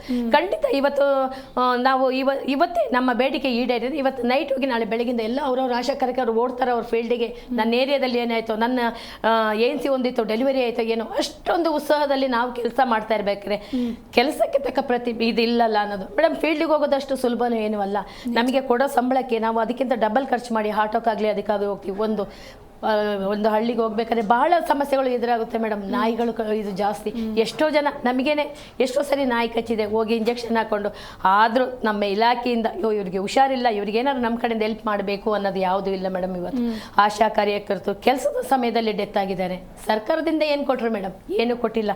ಸಂಘಟನೆಯವರು ಮತ್ತು ನಾವು ಆಶಾ ಲೀಡರ್ಸ್, ಆಶಾ ವರ್ಕರ್ಸ್ ಎಲ್ಲ ಅವರ ಮನೆಗೆ ಹೋಗಿ ನಮ್ಮಲ್ಲಿ ಕೈಲಾದ 100, 200, 500 ಸಂಘಟನೆಯಿಂದ ಸ್ವಲ್ಪ ಜಾಸ್ತಿ ಅಮೌಂಟ್ ಇದು ಮಾಡಿ ಆ ಹೆಣ್ಣು ಮಗಳಿಗೆ ಎಜುಕೇಷನ್ಗೆ ತೊಂದರೆ ಆಗಬಾರ್ದು ಅನ್ನೋ ಉದ್ದೇಶಕ್ಕೆ ನಮ್ಮ ಕೈಲಾದ ಸಹಾಯ ಮಾಡಿ ಅವಳಿಗೊಂದು ಜೀವನ ಆಯಿತು. ಇವತ್ತು ಆ ಹೆಣ್ಮಗಳು ಪದೇ ಫೋನ್ ಮಾಡ್ತಾರೆ ಮೇಡಮ್, ಅಕ್ಕ ನೀವೆಲ್ಲರೂ ಸಹಕಾರ ಮಾಡಿದ್ರಿಂದ ನಂದು ಎಜುಕೇಷನ್ ಕಂಪ್ಲೀಟ್ ಆಯಿತು, ಒಂದು ಜಾಬ್ ಆಯಿತು. ಖುಷಿಯಲ್ಲ ಮೇಡಮ್? ಆ ಖುಷಿ ನಮಗಿರ್ಬೇಕಾದ್ರೆ ಸರ್ಕಾರಕ್ಕೆ ಯಾಕೆ ಇದು ಗೊತ್ತಾಗ್ತಾ ಇಲ್ಲ ಅನ್ನೋದು ನಮ್ಮ ಪ್ರಶ್ನೆ. ಏನೋ ಹುಷಾರಿಲ್ಲ ಮೇಡಮ್, ಏನೋ ಹುಷಾರಿಲ್ಲ ನಮಗೆ, ಆಯಿತು ಇಷ್ಟು ಜನ ರಜಾ ಘೋಷಣೆ, ಅವರಿಗೂ ಒಂದು ಗೌರವಧನ ಇಷ್ಟು ಕೊಡೋಣ 3 ತಿಂಗಳು, ಯಾಕಂದರೆ ಇದುವರೆಗೂ ಕೆಲಸ ಚೆನ್ನಾಗಿ ಮಾಡಿದ್ದಾರೆ, ಯಾಕೆ ಕೊಡಬಾರ್ದು? ಯಾಕೆ ಅನ್ನಿಸ್ತಾ ಇಲ್ಲ? ಸರ್ಕಾರ ಯಾಕೆ ನಮ್ಮನ್ನು ದುಡಿಸಲೇ ಸಮಯ ಕಳೀತಾ ಇದ್ದಾರಲ್ಲ ಅನ್ನೋದು ನಮ್ಮ ಪ್ರಶ್ನೆ. ಪ್ರತಿಯೊಂದು ಮೇಡಮ್, ನಾವು ಒಂದು ಬ್ಯಾಗ್ ಎತ್ಕೊಂಡು ಹೋಗ್ಬೇಕಾದ್ರೆ ಒಂದು 10-15 ಬುಕ್ಸ್ ಇರಬೇಕು ಮೇಡಮ್ ಒಂದು ಫೀಲ್ಡಿಗೆ. ಅದರಲ್ಲಿ ಎಲ್ಲ ಡ್ರಗ್ಸ್ಗಳು ಇರಬೇಕು. ಪ್ರತಿಯೊಂದು ನಮ್ಮಲ್ಲಿ ಏನು ಇಲ್ಲ ಅನ್ನೋದಿಲ್ಲ ಮೇಡಮ್. ಪ್ರತಿಯೊಂದು ಏನಿದೆ HBNC ಕಿಟ್ ಏನಿದೆ ಎಲ್ಲ ನಮ್ಮ ಬ್ಯಾಗಲ್ಲಿ ಇರುತ್ತೆ. ಯಾರು ಕೇಳಿದ್ರು ಅಲ್ಲಿ ತೆಗೆದು ಕೊಡುವಂಥದ್ದು ಮಾತ್ರೆಗಳು ಪ್ರತಿಯೊಂದು ಇಷ್ಟೆಲ್ಲ ಸೇವೆನ. ಹೊರಗಡೆ ಹೋದ್ರೆ ಮೇಡಮ್ ನಮ್ಮ ನಿಮಗೆ 20-30 ಸಾವಿರ ಮೇಲೆ ಸಂಬಳ ಇರ್ಬೋದು ಅಂತಾರೆ ಮೇಡಮ್. ನಾವು ಹೋಗುವ ರೀತಿ ಹಂಗಿದೆ. ಸರ್ಕಾರಕ್ಕೆ ಇದು ಗೊತ್ತಾಗ್ತಾ ಇಲ್ಲ. ನಮ್ಮ ಬೇಡಿಕೆ ಅಷ್ಟೇ ಮೇಡಮ್, ನಾವು ಬಂದಿದ್ದೀವಿ, ನಮ್ಮ ಬೇಡಿಕೆ ಈಡೇರಬೇಕು, ನಾವು ವಾಪಸ್ ಹೋಗಬೇಕು. ಆದಷ್ಟು ಬೇಗ ಮಾಡಿದಷ್ಟು ನಮ್ಮ ಕೆಲಸಗಳು ಮುಂದುವರಿಯುತ್ತೆ. ಇಲ್ಲಾಂದರೆ ಎಷ್ಟು ದಿನ ಆದರೂ ಸ್ಟ್ರೈಕ್ ಮುಂದುವರಿಯುತ್ತೆ ಮೇಡಮ್. ನಿಜ. ಇನ್ನು ಭಾಗ್ಯ ಅವರೇ, ಸೊ ಫೀಲ್ಡಲ್ಲಿ ಆಶಾ ಕಾರ್ಯಕರ್ತೆಯರಿಗೆ ಟಾರ್ಚರ್ ಜಾಸ್ತಿ ಆಗ್ತಾ ಇದೆ ಅನ್ನೋದು ಕೂಡ ಕೇಳ್ಪಟ್ಟಿದ್ದೀವಿ. ಆ್ಯಕ್ಚುಲಿ ಏನು ಕಷ್ಟ ಆಗ್ತಾ ಇದೆ? ಈಗ ಒಂದು ಗ್ರಾಮದಲ್ಲಿ 1,000 ಪಾಪ್ಯುಲೇಷನ್ ಒಬ್ಬರು ಆಸಾ ಅಂತ ತಗೊಂಡ್ರು ಮೇಡಮ್. ತಗೊಂಡು ಮತ್ತೆ ಅಲ್ಲಿ ಕೆಲಸ 2-3 ಅವರ್ ಮಾತ್ರ ನಿಮಗೆ ಕೆಲಸ ಅಂತ ಹೇಳಿದ್ರು. ನಮಗೆ 24 ಅವರ್ಸ್ ಇದೆ ಕೆಲಸ. ನೈಟ್ 12 ಗಂಟೆ ಆಗಲಿ 1 ಗಂಟೆ ಆಗಲಿ ಒಂದು ಡೆಲಿವರಿ ಹೊಟ್ಟೆ ನೋವು ಬಂತು ಅಂದರೆ ನಾವು ತಕ್ಷಣ ಆಂಬುಲೆನ್ಸ್ ಮಾಡ್ಕೊಂಡು ಹಾಸ್ಪಿಟ್ಲಿಗೆ ಹೋಗ್ತೀವಿ. ಅಲ್ಲಿ 1 ದಿನ ಆಯಿತು, 2 ದಿನ ಆಯಿತು, ಡೆಲಿವರಿ ಮಾಡಿಸ್ಬಿಟ್ಟೆ ನಾವು ಮನೆಗೆ ಬರೋದು. ಆಯ್ತಾ ಮೇಡಮ್? ಅದು ಮತ್ತೆ ನಮ್ಮ ಹಳ್ಳಿಗಳನ್ನ ನಡೆದ್ರೆ ಅರ್ಬನ್ ಏರಿಯಾಗಳಲ್ಲಿ ತುಂಬ ಪ್ರಾಬ್ಲಮ್ ಮೇಡಮ್. ಪಾಪ ಅವರು ಬೆಳಿಗ್ಗೆ 6 ಗಂಟೆಗೆ ಹೋಗಬೇಕು ಫೀಲ್ಡ್ಗೆ. ಆಮೇಲೆ ಅವ್ರಿಗೆ ತುಂಬ ಸರ್ವೆಗಳಿದೆ. ನಮಗಿಂತ ಟಾರ್ಚರ್ ಅವ್ರಿಗೆ ಜಾಸ್ತಿ. ಅದು ಒಂದು ಮೇಡಮ್. ಮತ್ತು ನಮಗೆ ಇದು ಆಶಾಗಳು ಸ್ಫೂಟಮ್ಮು ವಾರದಲ್ಲಿ 3 ಅಥವಾ 4 ಸ್ಫೂಟಮ್ ಬೇಕು ಅಂತ ಹೇಳ್ತಾರೆ ಮೇಡಮ್. ಅಂದರೆ ಸ್ಫೂಟಮು ಒಂದು ಕೆಮ್ಮು ಅಂತ ಬಂದಾಗ ಕಫ TB ಕೇಸ್ಗಳಿರುತ್ತಲ್ಲ ಮೇಡಮ್, ಅದು ಸ್ಫೂಟಮ್ ತಗೊಂಡು ಬನ್ನಿ ಅಂದರೆ ನಾವೇ ಖುದ್ದು ತಗೊಂಡು ಹೋಗ್ತೀವಿ. ಅವರು ಪೇಷೆಂಟ್ಗಳು ತಗೊಬಂದು ನೀವು ಕರ್ಕೊಬಂದು ನೀವು ತೆಗೆಸಿ ಅಂತಂದ್ರೂ ಅವರು ಹೇಳೋದಿಲ್ಲ. ನಾವೇ ಡಬ್ಬಿ ಕೊಟ್ಟು ಅವ್ರ ಮನೆ ಹೋಗಿ ಸರ್ವೆ ಮಾಡಿ ಕೆಮ್ಮಿದೆ ಅಂತಂದಾಗ ಡಬ್ಬಿ ಕೊಟ್ಟು ಕಫ ತಗೊಂಡು ನಾವು ಹೋಗಿ PSCಗಳು ಕೊಡ್ತೀವಿ. ಅದು ಟಾರ್ಚರ್ ಮೇಡಮ್. ಅಂದರೆ ವರ್ಷಕ್ಕೆ ಇಷ್ಟು ಅಂತ ನಮಗೆ ಇದು ಮಾಡಿರ್ತಾರೆ ಫಿಕ್ಸೆಡ್, ಇಷ್ಟು ಸ್ಫೂಟಮ್ ಬರಬೇಕು. ಈಗ ವರ್ಷಕ್ಕೆ 30 ಇಲ್ಲ 35. ಈಗ ಡಿಸೆಂಬರ್ಗೆ ಲಾಸ್ಟ್ ಎಂಡ್ ಆಗಿದೆ. ಮತ್ತೆ ಜನವರಿಯಿಂದ ಮಾಡಲೇಬೇಕು. ಡಬ್ಬಿ ವ್ಯವಸ್ಥೆ ಎಲ್ಲ ನಮ್ಮ ಹಾಸ್ಪಿಟ್ಲ್ಗಳಿಂದನೇ ಕೊಡ್ತಾರೆ. ಅದು ಒಂದು ಮೇಡಮ್. ಮತ್ತು ನಮಗೆ ಈ ಆಶಾ ಹಾಸ್ಪಿಟ್ಲ್ಗಳಲ್ಲಿ ನಾವು ಡೆಲಿವರಿಗೆ ಹೋದಾಗ ಒಂದು ಉಳ್ಕೊಳ್ಳೋ ವ್ಯವಸ್ಥೆ ಇಲ್ಲ ನಮಗೆ. ಎಲ್ಲಿ ಅಂದರೆ ಅಲ್ಲಿ ಈಗ ಡೆಲಿವರಿಗೆ ಹೋಗ್ತೀವಿ, ಅಲ್ಲೇ ರೂಮ್ ಹತ್ರನೇ ಮಲಗ್ತೀವಿ. ಒಂದು ರೂಮ್ ಅನ್ನೋ ವ್ಯವಸ್ಥೆ ನಮಗಿಲ್ಲ ಮೇಡಮ್. ಅದೊಂದು ವ್ಯವಸ್ಥೆ ಮಾಡಿಕೊಡ್ಬೇಕು ನಮಗೆ. ಅಷ್ಟು ಇದೆ. ಓಕೆ. ಇನ್ನು ಜ್ಯೋತಿ ಅವರೇ, ನೀವು ಆಗಲೇ ಮಾತಾಡ್ತಾ ಹೇಳ್ತಾ ಇದ್ರಿ ಬರೀ ನಮ್ಮ ಈ ಫೀಲ್ಡಲ್ಲಿ ಮಾತ್ರ ನಾವು ಕೆಲಸ ಮಾಡ್ತಾ ಇಲ್ಲ, ಬೇರೆ ಬೇರೆ ಇಲಾಖೆಗಳಲ್ಲೂ ಕೂಡ ನಾವು ಕೆಲಸ ಮಾಡ್ತಾ ಇದ್ದೀವಿ, ನಮ್ಮನ್ನು ದುಡಿಸ್ಕೊಳ್ತಾ ಇದ್ದಾರೆ ಅಂತ. ಯಾವ್ಯಾವ ಸೆಕ್ಟರ್ಗಳಲ್ಲಿ ನೀವು ಕೆಲಸ ಮಾಡ್ತಾ ಇದ್ದೀರಾ ಹಾಗಿದ್ರೆ ಅಂತ? ಈಗ ಇತ್ತೀಚೆಗೆ ಮೇಡಮ್ ಅವರು ಏನು ಈಗ ಗ್ಯಾರಂಟಿ ಯೋಜನೆಗಳು 5 ಅಂತ ಕೊಟ್ಟಿದ್ದಾರಲ್ಲ, ಅದನ್ನು ನಮ್ಮ ಫೋನಲ್ಲಿ ನಾವು ಫೋನ್ ಕೆಲಸ ಬೇಡ ನೀವು ಕೊಟ್ಟಿಲ್ಲ ಅಂದ್ರೂ ಆ ಫೋನಲ್ಲೇ ಬರದೇ ಇರುವಂತಹ ಎಷ್ಟೋ ಆಶಾ ಕಾರ್ಯಕರ್ತೆಯರಿದ್ದಾರೆ. 8ನೇ ಕ್ಲಾಸ್ 9ನೇ ಕ್ಲಾಸ್ ಓದಿರುವಂಥವ್ರು ತನ್ನ ಮನೇಲಿ ಮಕ್ಕಳುಗಳನ್ನ ಗೋಗರ್ದು ಆ ಒಂದು ಗ್ಯಾರಂಟಿ ಯೋಜನೆಗಳನ್ನ ಮಾಡಿಕೊಟ್ಟಿದ್ದಾರೆ. ಅಲ್ಲಿ ಆ ಗ್ಯಾರಂಟಿ ಯೋಜನೆಗಳು ಇದು ಭಾಗ್ಯಲಕ್ಷ್ಮಿ ಇರ್ಬೋದು, ಕರೆಂಟೊಂದು ಇರ್ಬೋದು, ಮತ್ತು ಅದೇ ಯುವ ನಿಧಿ ಅನ್ನೋದು, ಇದೆಲ್ಲ ಯಾರ್ಯಾರು ತಗೋತಿದ್ದಾರೆ? ಗೃಹಲಕ್ಷ್ಮಿ. ಗೃಹಲಕ್ಷ್ಮಿ ಇವು ಒಂದಕ್ಕೊಂದು ಲಿಂಕ್ ಇದೆ ಮೇಡಮ್. ನಾವು ಮಾಡೋ ಕೆಲಸಕ್ಕೂ ಅದಕ್ಕೂ ಲಿಂಕೇ ಇಲ್ಲ. ಅದನ್ನ ಮಾಡಿಸ್ಕೊಂಡ್ರು. ಮತ್ತು ಈಗ ಯಾವುದೋ SLC ಎಕ್ಸಾಮು, ಒಟ್ಟಿನಲ್ಲಿ ಯಾವುದೇ ಎಕ್ಸಾಮ್ ಡ್ಯೂಟಿ ಇರ್ಬೋದು, ಅಲ್ಲಿಗೆ ಆಶಾಗಳು ಹಾಕೊಳ್ಳೋದು. ಬರಲ್ಲ ಅಂದರೆ ಬಿಡಲ್ಲ, ಟಾರ್ಚರು. ಯಾಕೆ ಹೋಗಲ್ಲ? ಬರ್ಕೊಡಿ, ಮಾತೆತ್ತರೆ ಬರ್ಕೊಡಿ, ಇಲ್ಲ ಮನೆ ಬಿಟ್ಟೋಗಿ, ಅಲ್ಲ ಸಾರಿ ಕೆಲಸ ಬಿಟ್ಟೋಗಿ. ಏನು ಅಂತ ಅಂದರೆ ನಾವೇನು ನಿಮ್ಮನ್ನ ಕರ್ಕೊಂಡು ಬಂದು ಸೇರಿಸ್ಕೊಂಡಿದ್ದೀವ, ನೀವೇ ಬಂದಿದ್ದೀರಾ, ಹೇಳೋದು ಮಾಡಬೇಕು. ಇಲ್ಲಾಂದರೆ ಹೋಯ್ತಾ ಇದ್ರಿ ಬರ್ಕೊಟ್ಬಿಟ್ಟು ಅಂತ. ನಾವಿಲ್ಲ, ನೀವೇ ಬರ್ದುಕೊಡಿ ಅಂತಲೇ ಹೇಳ್ತೀವಿ. ಎದುರ್ಕೊಳ್ಳುವಂಥ ಆಶೆಗಳಿಗೆ ಚೆನ್ನಾಗಿ ಎದುರಿಸಿ, ಈಗಲೂ ಕೂಡ ಎಷ್ಟೋ ಜನ ಆಸೆಗಳನ್ನು ಕೆಲಸ ಮಾಡೋ ಥರ, ಈಗ DCಯಿಂದ ಆರ್ಡ್ರ್ ಆಗಿದೆ, ಯಾರ್ಯಾರು ಹೋಗಿದ್ದಾರೆ ಹೋಗಿಲ್ಲ, ಇವಾಗಲೇ ನಿಮ್ಮ ರಿಲೀವ್ ಮಾಡ್ತೀವಿ, ಹೊಸ ಆಸ ತಗೋತೀವಿ ಅಂತ ಮಾಡಿ ನೋಡೋಣ ಹೆಂಗೆ ಮಾಡ್ತೀರಾ, ನೀವೇ ಹೇಳ್ತೀರಲ್ಲ ಸ್ವಾಮಿ ಸ್ವಯಂ ಸೇವಕರು ಅಂತ. ಮತ್ತು ನಮ್ಮ ಆಶೆಗಳನ್ನ ತೆಗಿಕೋ ಮಾನದಂಡ ಏನಿದೆ ಅನ್ನೋದು ಅವರೇ ಮಾಡಿಕೊಟ್ಟಿದ್ದಾರೆ. ಅದು ಯಾವ ಆಧಾರದ ಮೇಲೆ ನಾವು ಸ್ಟ್ರೈಕ್ ಬಂದ ತಕ್ಷಣ ತೆಗಿಬೇಕು ಅಂತಿದೆ? ಹಾಗೆ ಮತ್ತು ಈ ಏನು ಸ್ಪೋರ್ಟ್ಸ್ ಡ್ಯೂಟಿ ಆಯಿತು ಅಂದರೆ ಈಗ ತಾಲೂಕು ಲೆವೆಲಲ್ಲಿ ನಗರ ಆಸೆಗಳು ಬರ್ತಾರೆ. ನಮಗೆ ಅವರೇ ಹೇಳಿದ್ದಾರೆ ಇಷ್ಟು ಕೆಲಸಗಳಿಗೆ ಇವ್ರಿಗೆ ಒಂದಿಷ್ಟು ಹಣ ಅಂತ. ಅದು ಯಾವುದೇ ಕೆಲಸ ಚುನಾವಣೆ ಸಮಯದಲ್ಲಿ ಬೆಳಗ್ಗೆ 6 ಗಂಟೆಯಿಂದ ಹಿಡಿದು ಸಂಜೆ ಬೂತ್ ಹೋಗಿ ವ್ಯಾನಲ್ಲಿ ಆ ಬೂತ್ ತಗೋ ಹೋಗೋವರೆಗೂ ನಾವು ಇರಬೇಕಲ್ಲಿ.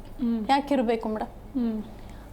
ಆ ಒಂದು ಕೆಲಸ ಸಂಭಾವನೆ ಇಲ್ಲದೆ ಇರುವಂಥ ಪ್ರತಿಯೊಂದು ಕೆಲಸ ನಮ್ದಲ್ಲ ಅಂತ ಹೇಳಿದ್ರು ಮಾಡಲೇಬೇಕು ಅನ್ನೋ ಒಂದು ಒತ್ತಡ ಜಾಸ್ತಿ.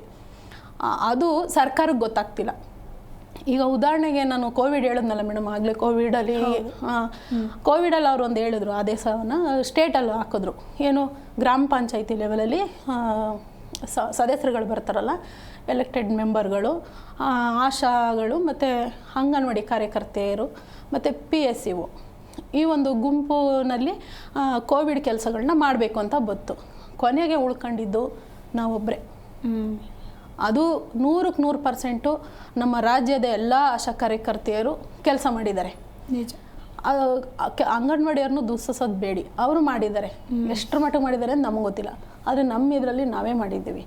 ಲಾಕ್ಡೌನ್ ಅಂತ ಎಷ್ಟು 1 ವರ್ಷ 2 ವರ್ಷ ಮಾಡಿದ್ರು. ಎಲ್ಲರೂ ಆರಾಮಾಗಿ ಮನೇಲಿದ್ದರು, ನಾವು ಮಾತ್ರ ಮನೇಲಿರಲಿಲ್ಲ ಮೇಡಮ್. 2 ಗಂಟೆ ರಾತ್ರಿ ಈಗ ಹೊರಗಡೆಯಿಂದ ಜನ ಬಂದರೆ ಅವ್ರನ್ನ ಕ್ವಾರಂಟೈನ್ ಮಾಡುವಂಥದ್ದು ಎಲ್ಲ ಇತ್ತು. ಜನ ನಮಗೆ ನೋಡಿ, ಅಲ್ಲಿಂದ ಜನ ಬಂದಿದ್ದಾರೆ, ಇಲ್ಲಿಂದ ಜನ ಬಂದಿದ್ದಾರೆ, ನೀವು ಯಾಕೆ ಕೇಳ್ತಿಲ್ಲ? ಜನಗಳಿಗೆ ಹೊಟ್ಟೆ ಕಿಚ್ಚನ ತುಂಬಿಟ್ಟಿದೆ. ನಮ್ಮ ಮನೆಗೆ ಬಂದಾಗ ನೀವು ಬಂದ್ರಿ, ಹೋಗಿ ಹೇಳಿದ್ರಿ, ಅವ್ರ ಮನೆಗೆ ಬಂದಿದ್ರೆ ಬನ್ನಿ. 1 ಗಂಟೆ 2 ಗಂಟೆ ಲಾಕ್ಡೌನ್ ಆಗಿದೆ ಅಂತ ಗೊತ್ತು, ನಮ್ಮ ಊರಿಗೆ ಹೋಗಿ ನಮ್ಮ ನಂಟರುಗಳ ಜೊತೆ ಸಂಬಂಧಿಕರ ಜೊತೆ ನಾವು ಇರೋಣ ಅನ್ನೋ ಮನಸ್ಥಿತಿಲಿ ಬೆಂಗಳೂರಲ್ಲಿರೋರು ಅವ್ರು ತಮ್ಮ ಊರುಗಳಿಗೆಲ್ಲ ಹೋದಾಗ 2 ಗಂಟೆ 3 ಗಂಟೆಲೆಲ್ಲ ಬಂದುಬಿಡೋರಲ್ಲ, ಅವಾಗೆಲ್ಲ ನಮಗೆ ಫೋನು ಬಂದಿದ್ದಾರೆ ಅಂತ. ಮನೆಗಳಲ್ಲಿ ಎಷ್ಟು ಬೈಸ್ಕೊಂಡಿದ್ದೀವಿ ಅಂತ, ಈಗೆಲ್ಲ ಹೋಗ್ಬೇಕಾ ಬಿಟ್ಬಿಡಿ ಅಂತ. ಯಾಕೆಂದರೆ ನಾವು 50 ರೂಪಾಯಿ 100 ರೂಪಾಯಿ ಅಲ್ಲಿಂದ ಕೆಲಸ ಮಾಡಿ ಇವಾಗ ಏನೋ ಒಂದಷ್ಟು ನಮಗೆ ಗಂಟು ಅಂತ ಸಿಗ್ತಾ ಇದೆ. ಆ ಒಂದು ಸಂದರ್ಭದಲ್ಲಿ ನಾವು ಬಿಟ್ಟುಬಿಟ್ರೆ ಎಷ್ಟರ ಮಟ್ಟಿಗೆ ಸರಿ? ನಾವು ಸರ್ಕಾರದ ಮೇಲೆ ನಂಬಿಕೆ ಇಟ್ಟು ಇವತ್ತಲ್ಲ ನಾಳೆ ಆ ನಂಬಿಕೆಯಿಂದ ನಾವು ಹೋರಾಟವನ್ನು ಮಾಡಿಕೊಂಡು ಪ್ರತಿಯೊಂದು ನಮಗೆ 1 ರೂಪಾಯಿ ಕೂಡ ಯಾವ ಅಧಿಕಾರಿಗಳೇ ಆಗಲಿ ನೀವು ಈ ಕೆಲಸ ಮಾಡ್ತಾ ಇದ್ದೀರಾ ತಗೊಳ್ಳಿ ಅಂತ ಯಾರು ಕೊಡಲ್ಲ. ಒಂದು ಸಣ್ಣ ಒಂದು ಪೇಪರ್ ಮೇಡಮ್, ಈಗ ಅವರೇ ಹೇಳ್ತಾರೆ ನಾವು ಸ್ವಯಂ ಸೇವಕರು, ಅದು ಯಾವುದೇ ಹೊಸ ಸರ್ವೆಗಳು ಬಂದ್ರೂ ಆರೋಗ್ಯ ಇಲಾಖೆಯಲ್ಲಿ ಫಸ್ಟು ನಾವೇ ಅವ್ರಿಗೆ ಇದಾಗೋದು. ಸರ್ಕಾರಕ್ಕೆ ಲೆಕ್ಕ ಕೊಡೋದೇ ನಾವು. ಎಲ್ಲವ ಮನೆಯಲ್ಲಿ ಏನಿದೆ ಸಮಾಜ ಕಲ್ಯಾಣ ಇಲಾಖೆಗೆ ಏನೇನು ಬೇಕು, ಈಗ ಸ್ಕೂಟ್ರು ಯಾರ ಹತ್ರ ಇದೆ, ಕಾರ್ ಯಾರ ಹತ್ರ ಇದೆ, ಆ ಒಂದು ಹೆಚ್ಚನೇ ಸರ್ವೆ ಅಂತ ಕೊಟ್ಟಿದ್ರು ಮೇಡಮ್. ಆವಾಗ ಸ್ಕೂಟ್ರುಗಳು 2 ವೀಲರು 4 ವೀಲರು ಯಾರ ಮನೇಲಿದೆ, ಯಾರ ಮನೇಲಿಲ್ಲ. ಆ ಒಂದು ಕೆಲವೊಂದು ಟೈಮಲ್ಲಿ ಒಂದಷ್ಟು BPL ಕಾರ್ಡ್ ಕಿತ್ತೋದ್ವು. ನಾವು ಆ ಸಂದರ್ಭದಲ್ಲಿ ರೇಷನ್ ಕಾರ್ಡ್ ಮುಖಾಂತರ ನಾವು ಸರ್ವೆ ಅಂತ ಮಾಡಿದ್ವಿ. ನಮ್ಮಿಂದ ಅಲ್ಲದೆ ಹೋದ್ರೂ ಯಾವುದೋ ಕಡೆಯಿಂದ ಆ BPL ಕಾರ್ಡ್ ಕ್ಯಾನ್ಸಲ್ ಆಗಿದೆ. ಆದರೆ ಆ ಜನಗಳು ನಮ್ಮ ಆಶಾಗಳನ್ನ ಎಷ್ಟು ಬೋದಿರಬೇಕು ಗೊತ್ತಾ ಮೇಡಮ್? ಅಷ್ಟು ಒಳ ಬಂದ್ಬಿಟ್ಟಿದೆ. ಎಷ್ಟೋ ಜನ ಆಶಾಗಳಿಗೆ ಬೇಡಪ್ಪ ಅನ್ನೋ ಮಟ್ಟಿಗಾಗಿದ್ರೂ ಬಿಡಬಾರ್ದು ಅನ್ನೋ ಆ ಒಂದು ಮನಸ್ಸು. ಯಾಕೆ ಅಂದರೆ ನಾವೆಲ್ಲ ಕಷ್ಟದಲ್ಲಿ ಬಡತನದಲ್ಲಿ ಬೆಳೆದಿರೋದ್ರಿಂದ ಆ ಒಂದು ಕಷ್ಟನ ಸಹಿಸುವಂಥ ಶಕ್ತಿ ನಮಗೆ ಕೊಟ್ಟಿರೋದ್ರಿಂದ ಅವ್ರು ಏನೇ ಅಂದ್ರೂ ಈ ಕಿವಿಲ್ ಕೇಳಿ ಈ ಕಿವಿಲ್ ಬಿಡ್ತೀವಿ. ಆದರೆ ಈಗಲೂ ಜನ ನಮ್ಮನ್ನ ಆ ಒಂದು ಅದರಿಂದನೇ ನೋಡಲ್ಲ. ಇನ್ನೂ ಒಳ್ಳೆ ಕೆಲಸದಿಂದನೂ ಗುರುತಿಸ್ತಾರೆ. ಅದನ್ನು ಕೂಡ ನಾವು ಮನಸ್ಸಲ್ಲಿ ಇಟ್ಕೊಂತೀವಿ. ಬರೀ ಆರೋಗ್ಯ ಇಲಾಖೆ ಕೆಲಸಗಳಷ್ಟೇ ಸ್ವಾಮಿ ನಮ್ಮ ಕೆಲಸ, ಇವನ್ನ ಯಾಕೆ ಮಾಡಿಸ್ತೀರಾ, ಇದು ಯಾಕೆ ಮಾಡಿಸ್ಬೇಕು? ಅವರೇ ತೋರಿಸ್ತಾರೆ ದಾಖಲಾತಿಗಳು ಇಷ್ಟಿದ್ದಾವೆ ಇಷ್ಟಕ್ಕೆ ನೀವು ಕೊಡ್ತಾ ಇದ್ದೀರಂತ. ಎಲ್ರಿ ಚುನಾವಣೆ ಡ್ಯೂಟಿಗೆ ಎಲ್ರಿ ದುಡ್ಡು, ಎಕ್ಸಾಮ್ ಡ್ಯೂಟಿಗೆ ಎಲ್ರಿ ದುಡ್ಡು, ಈಗ ಗ್ಯಾರಂಟಿ ಯೋಜನೆ ಮಾಡಿಸ್ಕೊಂಡ್ರು ಅದಕ್ಕೆಲ್ಲ ದುಡ್ಡು. ಪ್ರತಿಯೊಂದಕ್ಕೂ ಈಗ ಕೇಳಿದ್ರೆ ಸೇವೆ ಅನ್ಕೊಳ್ಳಿ, ಹರಿಸೇವೆ. ನಾವು ಹರಿಸೇವೆ ಮಾಡ್ತೀವಿ, ಜನಸೇವೆ ಮಾಡ್ತೀವಿ. ನಮ್ಮ ಜಾಗದಲ್ಲಿ ನಮ್ಮ ಜನಕ್ಕೆ ನಾವು ಮನಸ್ಸು ಮುಟ್ಟೋ ಥರ, ಜನ ಹೇಳೋ ಥರನೇ ನಾವು ಜನಸೇವೆ ಮಾಡ್ತೀವಿ. ಆದರೆ ಅಧಿಕಾರಿಗಳಿಗೆ, ಸರ್ಕಾರಕ್ಕೆ ಆ ಒಂದು ಮನೋಭಾವನೆ ಇದೆಯಾ? ನಮ್ಮ ಈ ಕೆಳ ಹಂತದಲ್ಲಿ ಕೆಲಸ ಮಾಡುವ ಪುಡಿ ಕಾಸು ತಗೋತೀವಿ ನಾವು, ಎಷ್ಟು 500ರಿಂದ 7,000 ತಗೋತೀವಿ. ಅಂಥವ್ರನ್ನ ನೀವು ಸೇವೆ ಮಾಡಿ ಅಂತಿರಲ್ಲ. ನೀವು ಲಕ್ಷ ಎ ಸಿ ರೂಮಲ್ಲಿ ಕುತ್ಕೊಂಡು ಇಷ್ಟು ಹಣ 7,000 ನೀವು ಯಾರಿಗೆ ದಾನ ಮಾಡಿದ್ದೀರಿ? ಅದನ್ನ ಅವ್ರು ಹಾಕೋಬೋದಲ್ವ ಪ್ರಶ್ನೆ? ನಮಗೆ ಹೇಳೋಕ್ಕೂ ಮುಂಚೆ ಅವರ ಪ್ರಶ್ನೆ ಹಾಕೋಬೇಕು. ಆವಾಗ ಅವ್ರಿಗೆ ಗೊತ್ತಾಗುತ್ತೆ ಮನಸತ್ವ ಏನು, ಆಶೆಗಳ ಕಷ್ಟ ಏನು. ನಿಜವಾಗ್ಲೂ ನಮ್ಮ ಫೀಲ್ಡಿಗೆ ಬಂದು ಅವ್ರು ಕೇಳಬೇಕು ಆಶೆಗಳ ಕೆಲಸ ನಿಜಕ್ಕೂ ಯಾವ ಥರ ಇದೆ ಅಂತ. ಇದು ಈಗ ಕೋವಿಡ್ ಟೈಮಲ್ಲಿ ನಮ್ಗೆ ಹೇಳಿದ್ನಲ್ಲ ಮೇಡಮ್, ಆಗಲೇ ಹೇಳ್ದಂಗೆ ಕೋವಿಡ್ ಟೈಮಲ್ಲಿ ಊರುಗಳಿಗಲ್ಲ, ನಮ್ಮ ಇಂಡಿಯಾಕ್ಕಲ್ಲ, ಇಡೀ ವಿಶ್ವದಲ್ಲೇ ಈಗಿನ ಪ್ರಧಾನಮಂತ್ರಿಗಳಾದ ನಮ್ಮ ಮೋದಿಯವರು ಕೋವಿಡ್ ಟೈಮಲ್ಲಿ ಬಹಳ ಅಚ್ಚುಕಟ್ಟಾದ ಕೆಲಸ ಅಂತ ತಗೊಂಡ್ರವರು, ಪ್ರಶಂಸೆ ತಗೊಂಡ್ರು. ಯಾರಿಂದ ಮೇಡಮ್? ಒಂದು ಕೋವಿಡ್ ವ್ಯಾಕ್ಸಿನ್ನು, ಕೋವಿಶೀಲ್ಡ್ ವ್ಯಾಕ್ಸಿನ್ನು ಬಂತು, ದಿನಕ್ಕಿಷ್ಟು ವ್ಯಾಕ್ಸಿನ್ ಆಗಬೇಕು, ಅವರು ಮೇಲಿಂದ ಕಳಿಸ್ತಾ ಇದ್ದಾರೆ, ಇಷ್ಟಾಗಬೇಕು ವ್ಯಾಕ್ಸಿನ್ಗೆ ಹಾಕೋಕ್ಕೆ ಮನವೊಲಿಸಿದ್ದು ಆಸೆ. ಗುಂಪಲ್ಲಿ ಕೆಲಸ ಮಾಡಬೇಕು ಅಂತ ಬರುತ್ತೆ ಆದೇಶ. ಗುಂಪಲ್ಲಿ ಇದುವರೆಗೂ ಸ್ವಾಮಿ ನಾನು ನೇರವಾಗಿ ಹೇಳ್ತೀನಿ ಸರ್ಕಾರಕ್ಕೆ, ನಮ್ಮ ಆರೋಗ್ಯ ಇಲಾಖೆಗೆ ಹೇಳ್ತೀನಿ, ಯಾವುದೇ ಕೆಲಸ ಬಂದ್ರೂ ಗುಂಪಲ್ಲಿ ಯಾವ ಕೆಲಸನೂ ಆಗ್ತಿಲ್ಲ, ಆಸೆನೇ ಹಿಡ್ಕೊತಾರೆ. ನಾವು ಈಗ ನಮ್ಮ ತಾರಕ ಹೇಳ್ದಂಗೆ ನಾವು ಎಲ್ಲೇ ಹೋದ್ರೂ, ನಮ್ಮ ಸ್ವಂತ ಕೆಲಸದಲ್ಲಿ ತೊಡಗಿದ್ರು ಅವ್ರು ಯಾವ ಟೈಮಿಗೆ ಫೋನ್ ಮಾಡ್ತಾರೆ ಆ ಟೈಮಿಗೆ ನಾವು ಲೆಕ್ಕ ಹೇಳಬೇಕು. ಒಂದು ಬಾಣಂತಿ ಇದು, ಈ ಗಂಡೆಷ್ಟು ಹೆಣ್ಣೆಷ್ಟು, ಏನೇ ವರದಿ ಅಂಕಿಅಂಶ ಏನೇ ಆದ್ರೂ ಹೆಂಗೆ ಆಗ್ಬಿಟ್ಟಿದೆಯಪ್ಪ ಅಂದರೆ, ನಾವು ಎಲ್ಲಾದರೂ ಹೋದ್ರೂ ಲಗೇಜ್ ಜೊತೆ ನಮ್ಮದೊಂದು ಡೈರಿ ಅಂತ ಕೊಡ್ತಾರೆ. ಪ್ರತಿಯೊಂದು ಕೆಲಸನ ಡೈರಿಲಿ ಹೋಗ್ಬೇಕು. ಅದು ನಾವು ಹಂಗಾಗಿದೆ ನಮ್ಮ ಆಶಾಗಳ ಪರಿಸ್ಥಿತಿ. ಪ್ರತಿಯೊಂದಕ್ಕೂ ನಮ್ಮನ್ನೇ ಕೇಳ್ತಾರೆ. ಈಗ ಬಹಳ ಆರೋಗ್ಯ ಇಲಾಖೆಯಲ್ಲಿ ಬಹಳ ತಳಮಟ್ಟದಲ್ಲಿ ಕೆಲಸ ಮಾಡುವಂಥವ್ರು ಆಧಾರ ಸ್ತಂಭನ ನೀವು ಎಷ್ಟು ಬಿಗಿಯಾಗಿ ಉಳಿಸ್ಕೋಬೇಕು. ಹೌದು ಎಷ್ಟು ಜೋಪಾನವಾಗಿ ಉಳಿಸ್ಕೋಬೇಕು. ಆ ಜೋಪಾನದ ಕೆಲಸ ಮಾಡ್ತಾ ಇದ್ದೀರಾ ನೀವು? ಮಾಡ್ತಿಲ್ಲ. ಎಸ್. ಇನ್ನು ಮತ್ತೊಂದು ಕಡೆ ತಾರಾ ಅವರೇ, ಈಗ ನೀವೇನೇನು ಬೇಡಿಕೆಗಳು ಮುಂದಿಟ್ಟಿದ್ದೀರಾ ಈಡೇರಿಸಬೇಕು ಸರ್ಕಾರ ಅಂತ, ಅದರಲ್ಲಿ ಪ್ರಮುಖವಾಗಿ ಒಂದಷ್ಟು ಬೇಡಿಕೆಗಳನ್ನು ಈಡೇರಿಸ್ತೀವಿ ಅನ್ನೋ ಭರವಸೆ ಕೊಟ್ಟರೆ, ಸೊ ಈ ಒಂದು ಅಹೋರಾತ್ರಿ ಧರಣಿಯನ್ನು ನೀವು ವಾಪಸ್ ಪಡೆದುಕೊಳ್ತೀರಾ? ಅಂದರೆ ಇವಾಗ ನೀವೇನು 15,000 ಕೇಳಿದ್ದೀರಾ, ಅದರಲ್ಲಿ ಒಂದು 12,000-13,000 ಕೊಡ್ತೀವಿ. ಅದಾದಮೇಲೆ ನಿವೃತ್ತಿ ಹೊಂದಿದಾಗ 5 ಲಕ್ಷ ಕೇಳಿದ್ದೀರಾ, ಅದ್ರ ಬದಲು 2 ಲಕ್ಷ 3 ಲಕ್ಷ ಕೊಡ್ತೀವಿ ಅಂತ ಈ ರೀತಿ ಸರ್ಕಾರ ಹೇಳಿದ್ರೆ ಅದಕ್ಕೆ ಆಶಾ ಕಾರ್ಯಕರ್ತೆಯರ ಒಪ್ಪಿಗೆ ಇದೆಯಾ ಅಥವಾ ಇಲ್ವಾ ಅಂತ? ಖಂಡಿತ ಇದೆ ಮೇಡಮ್. ಯಾಕಂತೇಳಿದರೆ ಈಗ 15,000 ನಮ್ಮ ಬೇಡಿಕೆಯನ್ನು ಅವರ ಮುಂದೆ ಇಟ್ಟಿದ್ದೇವೆ. ಬಟ್ ಯಾವುದು ಅಷ್ಟು ಫಿಕ್ಸ್ ಯಾವಾಗಲೂ ಕೊಡಲ್ಲ ಬಿಡಿ. ಈಗ ಹೆಚ್ಚು ಕಮ್ಮಿ ಒಂದು ಚರ್ಚೆಯಾಗಿ ಒಂದು ತೀರ್ಮಾನಕ್ಕೆ ಬಂದು ಇಷ್ಟು ಅಂತ ಕೊಡ್ತಾರೆ. ಖಂಡಿತ ಸಮಾಧಾನ ಇದೆ ಮೇಡಮ್. ಯಾಕಂದರೆ ನಾವು ಅಷ್ಟರಲ್ಲೇ ಒಂದು ಆಶಾವಾದಿಗಳೇ ಆಗಬೇಕು. ಯಾಕಂದರೆ ಅದು ಜಾಸ್ತಿ ಓದೋದು ಆಗಲ್ಲ, ಸುಮ್ಮನೆ ಅತ್ಯಾಸ ನಾವು ಮಾಡಬಾರ್ದು. ಅಟ್ಲೀಸ್ಟ್ ನೀವು ಹೇಳಿದಂಗೆ ಮೇಡಮ್, ಖಂಡಿತ ಒಂದು 12,000 ನಮಗೆ ಕೊಡ್ತೀನಿ ಅಂತೇಳಿ ಅದು ಕಡ್ಡಾಯವಾಗಿ ಹೌದು ಒಂದು ರೈಟಿಂಗಲ್ಲಿ ಒಂದು ಬರವಣಿಗೆ ಮೂಲಕ ಅದು ನಮಗೆ ಎಲ್ಲ ನಮ್ಮ ಸಂಘಟನೆಗೆ ಸಮಾಧಾನ ಆದರೆ ಖಂಡಿತ ನಮಗೆಲ್ಲರಿಗೂ ಸಮಾಧಾನ ಆದಂಗೆ. ಹಾಗೆ ಈಗ ಆಸ್ಪತ್ರೆ ಇದರಲ್ಲಿ ಏನಾದ್ರು ಆಪರೇಷನ್ ಆದ ಇಂಥ ಟೈಮಲ್ಲಿ ಸಹ ಒಂದು ಆಶಾಗೆ ಒಂದು 3 ತಿಂಗಳು ರಜಾ, 3 ತಿಂಗಳ ಒಂದು ಗೌರವ ವೇತನವನ್ನು ಕೊಟ್ಟರೆ ಅದು ಅಷ್ಟೇ. ನಾವು ಯಾವುದು ಹೇಳಿದಷ್ಟೇ ಕೇಳಲ್ಲ ಮೇಡಮ್. ಆಶಾ ಕಾರ್ಯಕರ್ತರು ಎಲ್ಲೋ ಅವರಷ್ಟು ಕಷ್ಟಪಟ್ಟುವಾಗ ನಮಗೆ ಇಷ್ಟು ಅಮೌಂಟು ಇಷ್ಟು ಅಂತ ನಾವು ಹೇಳಲ್ಲ, ಸ್ವಲ್ಪವಾಗಿ ಕೊಟ್ಟರೆ ನಿಜವಾಗ್ಲೂ ಅವರು ಅದರಲ್ಲೂ ಸಂತೋಷ ಪಡ್ತಾರೆ. ಏನು ತೊಂದರೆ ಒಟ್ಟಿನಲ್ಲಿ ಅದನ್ನು ಅರ್ಥ ಮಾಡಿಕೊಂಡು ನಮ್ಮ ಈ ಒಂದು ಬೇಡಿಕೆಯನ್ನು ಆದಷ್ಟು ಬೇಗ ಅವರು ಈಡೇರಿಸಬೇಕು. ಆದಷ್ಟು ಬೇಗ ನಮ್ಮ ಕೆಲಸಗಳಲ್ಲಿ ನಾವು ತೊಡಗಿಸ್ಕೊಳ್ಬೇಕು ಅಂದರೆ ಒಂದು ಮತ್ತು ಒಂದು ನಮಗೆ ಸರ್ಕಾರದಲ್ಲಿ ಇನ್ನೂ ಬೇಜಾರು ಏನಂತ ಹೇಳಿದರೆ ಮೇಡಮ್, ನಾವು ನಮ್ಮ ಕಷ್ಟಗಳನ್ನ ಹೇಳ್ಕೊಳ್ಳೋಕ್ಕೆ ಸ್ಟೇಟಿಗೆ ಬಂದಿದ್ದೀವಿ, ಒಂದು ರಾಜ್ಯ ಮಟ್ಟದ ಒಂದು ಅನಿರ್ದಿಷ್ಟ ಹೋರಾಟ ಮಾಡ್ತೇವೆ. ಅದರಲ್ಲೂ ಬಂದವ್ರನ್ನ ತೆಗಿತೀರಿ ಅಂದರೆ ಮೇಡಮ್, ಈಗ ಒಂದು ಟ್ರೈನಿಂಗ್ ಕೊಡಬೇಕಂದ್ರೆ ಕಡಿಮೆ ಏನಲ್ಲ, ಕೋಟಿಗಟ್ಟಲೆ ಅಲ್ಲಿ ಖರ್ಚು ಬರುತ್ತೆ ಮೇಡಮ್. ಇವರು ಇಷ್ಟು 42,000 ಆಶಾ ಕಾರ್ಯಕರ್ತರನ್ನು ತೆಗೆದು ಹೊಸ ಆಶೆಗಳನ್ನು ಮಾಡಲಿಕ್ಕೆ ಮಾಡಲಿಕ್ಕೆ ಅಷ್ಟು ಸುಲಭನ ಮೇಡಮ್? ಕೋಟಿಗಟ್ಟಲೆ ಖರ್ಚಿದೆ. ಯಾಕೆ ಅದು ಲೆಕ್ಕ ಹಾಕಬಾರ್ದು? 15 ವರ್ಷ ಸರ್ವಿಸು, ಮೊನ್ನೆ ಬಂದು ನಾವು ಈ ಕೆಲಸ ಆಶಾ ಕಾರ್ಯಕರ್ತರು ಮಾಡಿ 15 ತುಂಬಿ 16ನೇ ವರ್ಷಕ್ಕೆ ಕಾಲಿಡ್ತೀವಿ ಮೇಡಮ್. ಇನ್ನೂ ನಾವು 7,000 ಯಾರಾದರೂ ಹೇಳಿದರೆ ನಂಬಲ್ಲ ಮೇಡಮ್. ಇಲ್ಲ ನಿಮಗೆ ಜಾಸ್ತಿ ಇದೆ, ಜಾಸ್ತಿ ಆಗ್ತದೆ. ಇನ್ಸೆಂಟಿವ್ ಮೇಡಮ್ ಕೆಲವರಿಗೆ ಬರುತ್ತೆ, ಕೆಲವರಿಗೆ ಕೆಲವು ಗುಡ್ಡಗಾಡು ಪ್ರದೇಶ ಮೇಡಮ್. ಹಿಂಗೆ ಹೋಗೋದಾದರೆ ಅಲ್ಲಿ ಬೆಳಗ್ಗೆ ಅವರು 7 ಗಂಟೆಗೆ ಮನೆ ಬಿಟ್ಟರೆ ಮೇಡಮ್ ಸಂಜೆ 7:30 8 ಗಂಟೆ ಆಗುತ್ತೆ. ಯಾಕಂದರೆ ಬಾಣಂತಿ ಮನೆ ಭಾಳ ದೂರದಲ್ಲಿದೆ. ಅವರು ಹೋಗಿ ಕೆಲವರು ಅಷ್ಟಕ್ಕೆ ಶಕ್ತಿ ಇಲ್ಲ ಮೇಡಮ್. ಆಟೋಕ್ಕೆ 500-600 ಕೊಡ್ಕೊಂಡು ಹೆಂಗೆ ಹೋಗೋದು? ಅವರು ನಡ್ಕೊಂಡೇ ಹೋಗ್ತಾರೆ ಮೇಡಮ್. ಯಾರನ್ನಾದ್ರೂ ಅವ್ರ ಮನೆಯವ್ರನ್ನ ಜೊತೆ ಮಾಡಿಕೊಂಡು ಮನೆಯವ್ರ ಹತ್ರ ಬೈಸ್ಕೊಂಡು ಅವ್ರ ಎದುರುಗಡೆ ಬೈಸ್ಕೊಂಡು, ಯಾಕಂದರೆ ಇವ್ರ ಕೆಲಸ ಬಿಟ್ಟು ನನ್ನ ಹೆಂಡತಿ ಸೇಫು, ನಿಮ್ಮ ಡಿಪಾರ್ಟ್ಮೆಂಟ್ ಅಂತೂ ನೋಡಲ್ಲ, ನಾನಾದರೂ ನನ್ನ ಹೆಂಡತಿ ಸೇಫ್ ನೋಡಬೇಕಲ್ಲ ಅಂತ ಜೊತೆಗೆ ಬಂದು ಸಪೋರ್ಟ್ ಮಾಡೋರು ಎಷ್ಟೋ ಜನ ಇದ್ದಾರೆ. ಕೆಲವರು ಯಾರು ಸಪೋರ್ಟ್ ಇಲ್ಲದೆ ಒಂದೊಂದು ಸರಿ ಆನೆ ಸಿಕ್ಕಾಕೊಂಡಿದ್ದು ಇದೆ, ಹುಲಿಗಳ ಕಾಟ ಇದೆ. ಈ ಥರ ಎಲ್ಲ ಇದನ್ನು ನಾವು ಎದುರಿಸ್ಕೊಳ್ತೀವಿ. ಅದು ಯಾವುದು ಲೆಕ್ಕಕ್ಕಿಲ್ಲದೆ ನಾವು ಇವತ್ತೇನು ಈಗ ಬಂದಿದ್ದೇವೆ ಮೇಡಮ್, ಈ ಹೋರಾಟದಲ್ಲಿ ಜಯಶೀಲರಾಗಲೇಬೇಕು. ನಮ್ಮ ಒಂದು ಬೇಡಿಕೆ ನಿಮ್ಮಲ್ಲಿ ನಾವು ಕೇಳ್ಕೊಳ್ಳೋದೇನೆಂದರೆ, ಅದೇ ಈಗ ಲೀಸ್ಟ್ ಹಾಕಿದ್ದಾರೆ ಸ್ಟೇಟಿಂದ, ಯಾರು ಹೋಗಿದವ್ರು ಕೆಲಸ ಕೆಲವರಿಗೆ ಭಾಳ ಒಂದು ಭಯ ಇದೆ. ಅದರಿಂದನೇ ನಾನು ಬದುಕ್ತೀನಿ ಅನ್ನೋ ಇದರಲ್ಲಿ ಎಷ್ಟೋ ಜನ ಇದ್ದಾರೆ ಮೇಡಮ್. ದಯವಿಟ್ಟು ಅದನ್ನು ವಾಪಸ್ ತಗೊಳ್ಕೊಳ್ಬೇಕು. ಯಾರಿಗೂ ಸ್ಟ್ರೈಕಿಗೆ ಬಂದವರಿಗೆ ಅನ್ಯಾಯ ಆಗಬಾರ್ದು. ಅವರ ಬೇಡಿಕೆಗಳನ್ನು ಅವರು ಈಡೇರಿಸಕ್ಕೆ ಹೋಗಿದ್ದಾರೆ ಅನ್ನೋದು ನಿಮ್ಮ ಕಡೆಯಿಂದ ಒಂದು ಸಂದೇಶ ಹೋಗಬೇಕು ಅಂತ ಕೇಳಿ. ಖಂಡಿತ. ಶೀಲಾ ಅವರೇ, ಕೊನೆಯದಾಗಿ ಸರ್ಕಾರಕ್ಕೆ ಏನು ಹೇಳಕ್ಕೆ ಇಷ್ಟಪಡ್ತೀರಾ? ಮೇಡಮ್, ತಾರಕ್ಕ ಹೇಳಿದಂಗೆ ತನ್ನದ ಅಲ್ಲದ ಕೆಲಸಗಳನ್ನು ಕೂಡ ಆಶಾ ಕಾರ್ಯಕರ್ತರು ಸಾಕಷ್ಟು ಕೆಲಸಗಳನ್ನು ಮಾಡಿದ್ದಾರೆ ಮೇಡಮ್. ಇದು ಒಂದು ನಿಮಗೆ ಭಾಳ ನನಗೆ ಹೃದಯ ವಿದ್ರಾವಕವಾದಂಥ ಸಂಗತಿ ನಿಮ್ಮ ಮುಂದೆ ಹೇಳಲೇಬೇಕಾದಂಥ ವಿಷಯ ಮೇಡಮ್. ವ್ಯಾಕ್ಸಿನ್ ಕ್ಯಾರಿಯರ್ ತರುವುದು ಆಶಾ ಕಾರ್ಯಕರ್ತರ ಕೆಲಸ ಅಲ್ವೇ ಅಲ್ಲ ಮೇಡಮ್. ಆದರೂ ಸಹಿತ ಒತ್ತಡಕ್ಕೊಳಗಾಗಿ ಎಲ್ಲೋ ಒಂದು ಕಡೆ ಇರಲಿ ಅನ್ನುವಂಥ ಉದ್ದೇಶದಿಂದ ತನ್ನ ಗಂಡನನ್ನು ಕರ್ಕೊಂಡು ವ್ಯಾಕ್ಸಿನ್ ಕ್ಯಾರಿಯರ್ ತರ್ತಾ ಇರ್ತಕ್ಕಂಥ ಸಮಯದಲ್ಲಿ ಏನೋ ಒಂದು ಸಂಭವ ಉದ್ಭವವಾಗಿ ಆಕ್ಸಿಡೆಂಟ್ ಆಗಿ ಆಶಾ ಕಾರ್ಯಕರ್ತರ ಗಂಡ ಸ್ಪಾಟ್ ಮೇಲೆ ಡೆತ್ ಆಗಿ ಹೋದ್ರು ಮೇಡಮ್. 3 ಮಕ್ಕಳನ್ನು ಕಟ್ಕೊಂಡು ಸಣ್ಣ ವಯಸ್ಸಿನಲ್ಲಿ ತುಂಬ ಕಷ್ಟದಾಯಕವಾದಂಥ ಜೀವನ ಮಾಡ್ತಾ ಇದ್ದಾರೆ ಮೇಡಮ್. ಅಂಥ ಒಂದು ಪರಿಸ್ಥಿತಿಗಳು ಸಾಕಷ್ಟು ಆಶಾ ಕಾರ್ಯಕರ್ತೆಯರ್ದು ಆಗಿದ್ದಾವೆ ಮೇಡಮ್. ಅದಕ್ಕಾಗಿ ಆ ಆಶಾ ಕಾರ್ಯಕರ್ತರ ಕೆಲಸ ಎಷ್ಟದಾವು ಅಷ್ಟೇ ಮಾಡಿಸ್ಕೋಬೇಕಂತೇಳಿ ನಾನು ಸರ್ಕಾರಕ್ಕೆ ಆಗ್ರಹವನ್ನು ಮಾಡ್ತಾ ಇದ್ದೀನಿ, ಮನವಿ ಕೂಡ ಮಾಡ್ಕೊಳ್ತಾ ಇದ್ದೀನಿ ಮೇಡಮ್.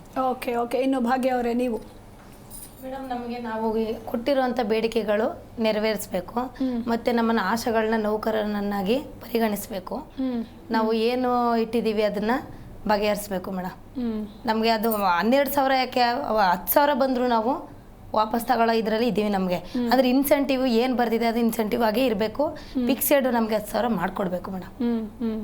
ಓಕೆ. ಇನ್ನು ಜ್ಯೋತಿ ಅವರೇ, ನೀವೇನು ಹೇಳ್ತೀರಾ ಕೊನೆಯದಾಗಿ? ಮೂಲಕ ನಾನು ಕೇಳ್ಕೊಳ್ಳೋದು, ಮಾನ್ಯ ಮುಖ್ಯಮಂತ್ರಿಗಳಾದ ಸಿದ್ದರಾಮಯ್ಯವರಲ್ಲಿ ಅವರು ಹೇಳ್ತಾರೆ ಯಾವಾಗಲೂ ನುಡಿದಂತೆ ನಡೆಯುತ್ತೇವೆ ಅಂತ. ಆ ಒಂದು ಮಾತನ್ನ ನಮ್ಮ ಆಶಾ ಕಾರ್ಯಕರ್ತೆಯರ ವಿಚಾರದಲ್ಲಿ ಅವರು ನಡ್ಕೋಬೇಕು. ನಾವು ಬಹಳ ನಂಬಿಕೆಯಿಂದ ನಾವು ಕಾಯ್ತಾ ಇದ್ದೀವಿ. ಪ್ರಥಮ ಬಾರಿಗೆ ಅವರೇನೆ ನಮಗೆ 3,500 ಅಮೌಂಟನ್ನು ಫಿಕ್ಸ್ ಮಾಡಿದ್ದು. ಏಕಾಏಕಿ ಬಂದು ಅವರು ಮಳೆಯ ಟೈಮಲ್ಲಿ ನಾವು ಸ್ಟ್ರೈಕ್ ಮಾಡಿದಾಗ 3,500 ಮಾಡಿದಂಥವ್ರು ಈ ದಿನ ಯಾಕೆ ಹಿಂಗೆ ಕುಳ್ತಿದ್ದಾರೆ? ನಮಗೆ ಆ ಒಂದು ನಂಬಿಕೆಯಿಂದ ಕೂತಿದ್ದೀವಿ. ತಾಳ್ಮೆಯಿಂದ ನಮ್ಮ ಆಶಾಗಳು ಬಹಳ ತಾಳ್ಮೆಯಿಂದ ಶಿಸ್ತಿನಿಂದ ಫ್ರೀಡಮ್ ಪಾರ್ಕಲ್ಲಿ ನಾವು 3 ದಿನದಿಂದ ಹೋರಾಟಕ್ಕೆ ಕೂತಿದ್ದೀವಿ.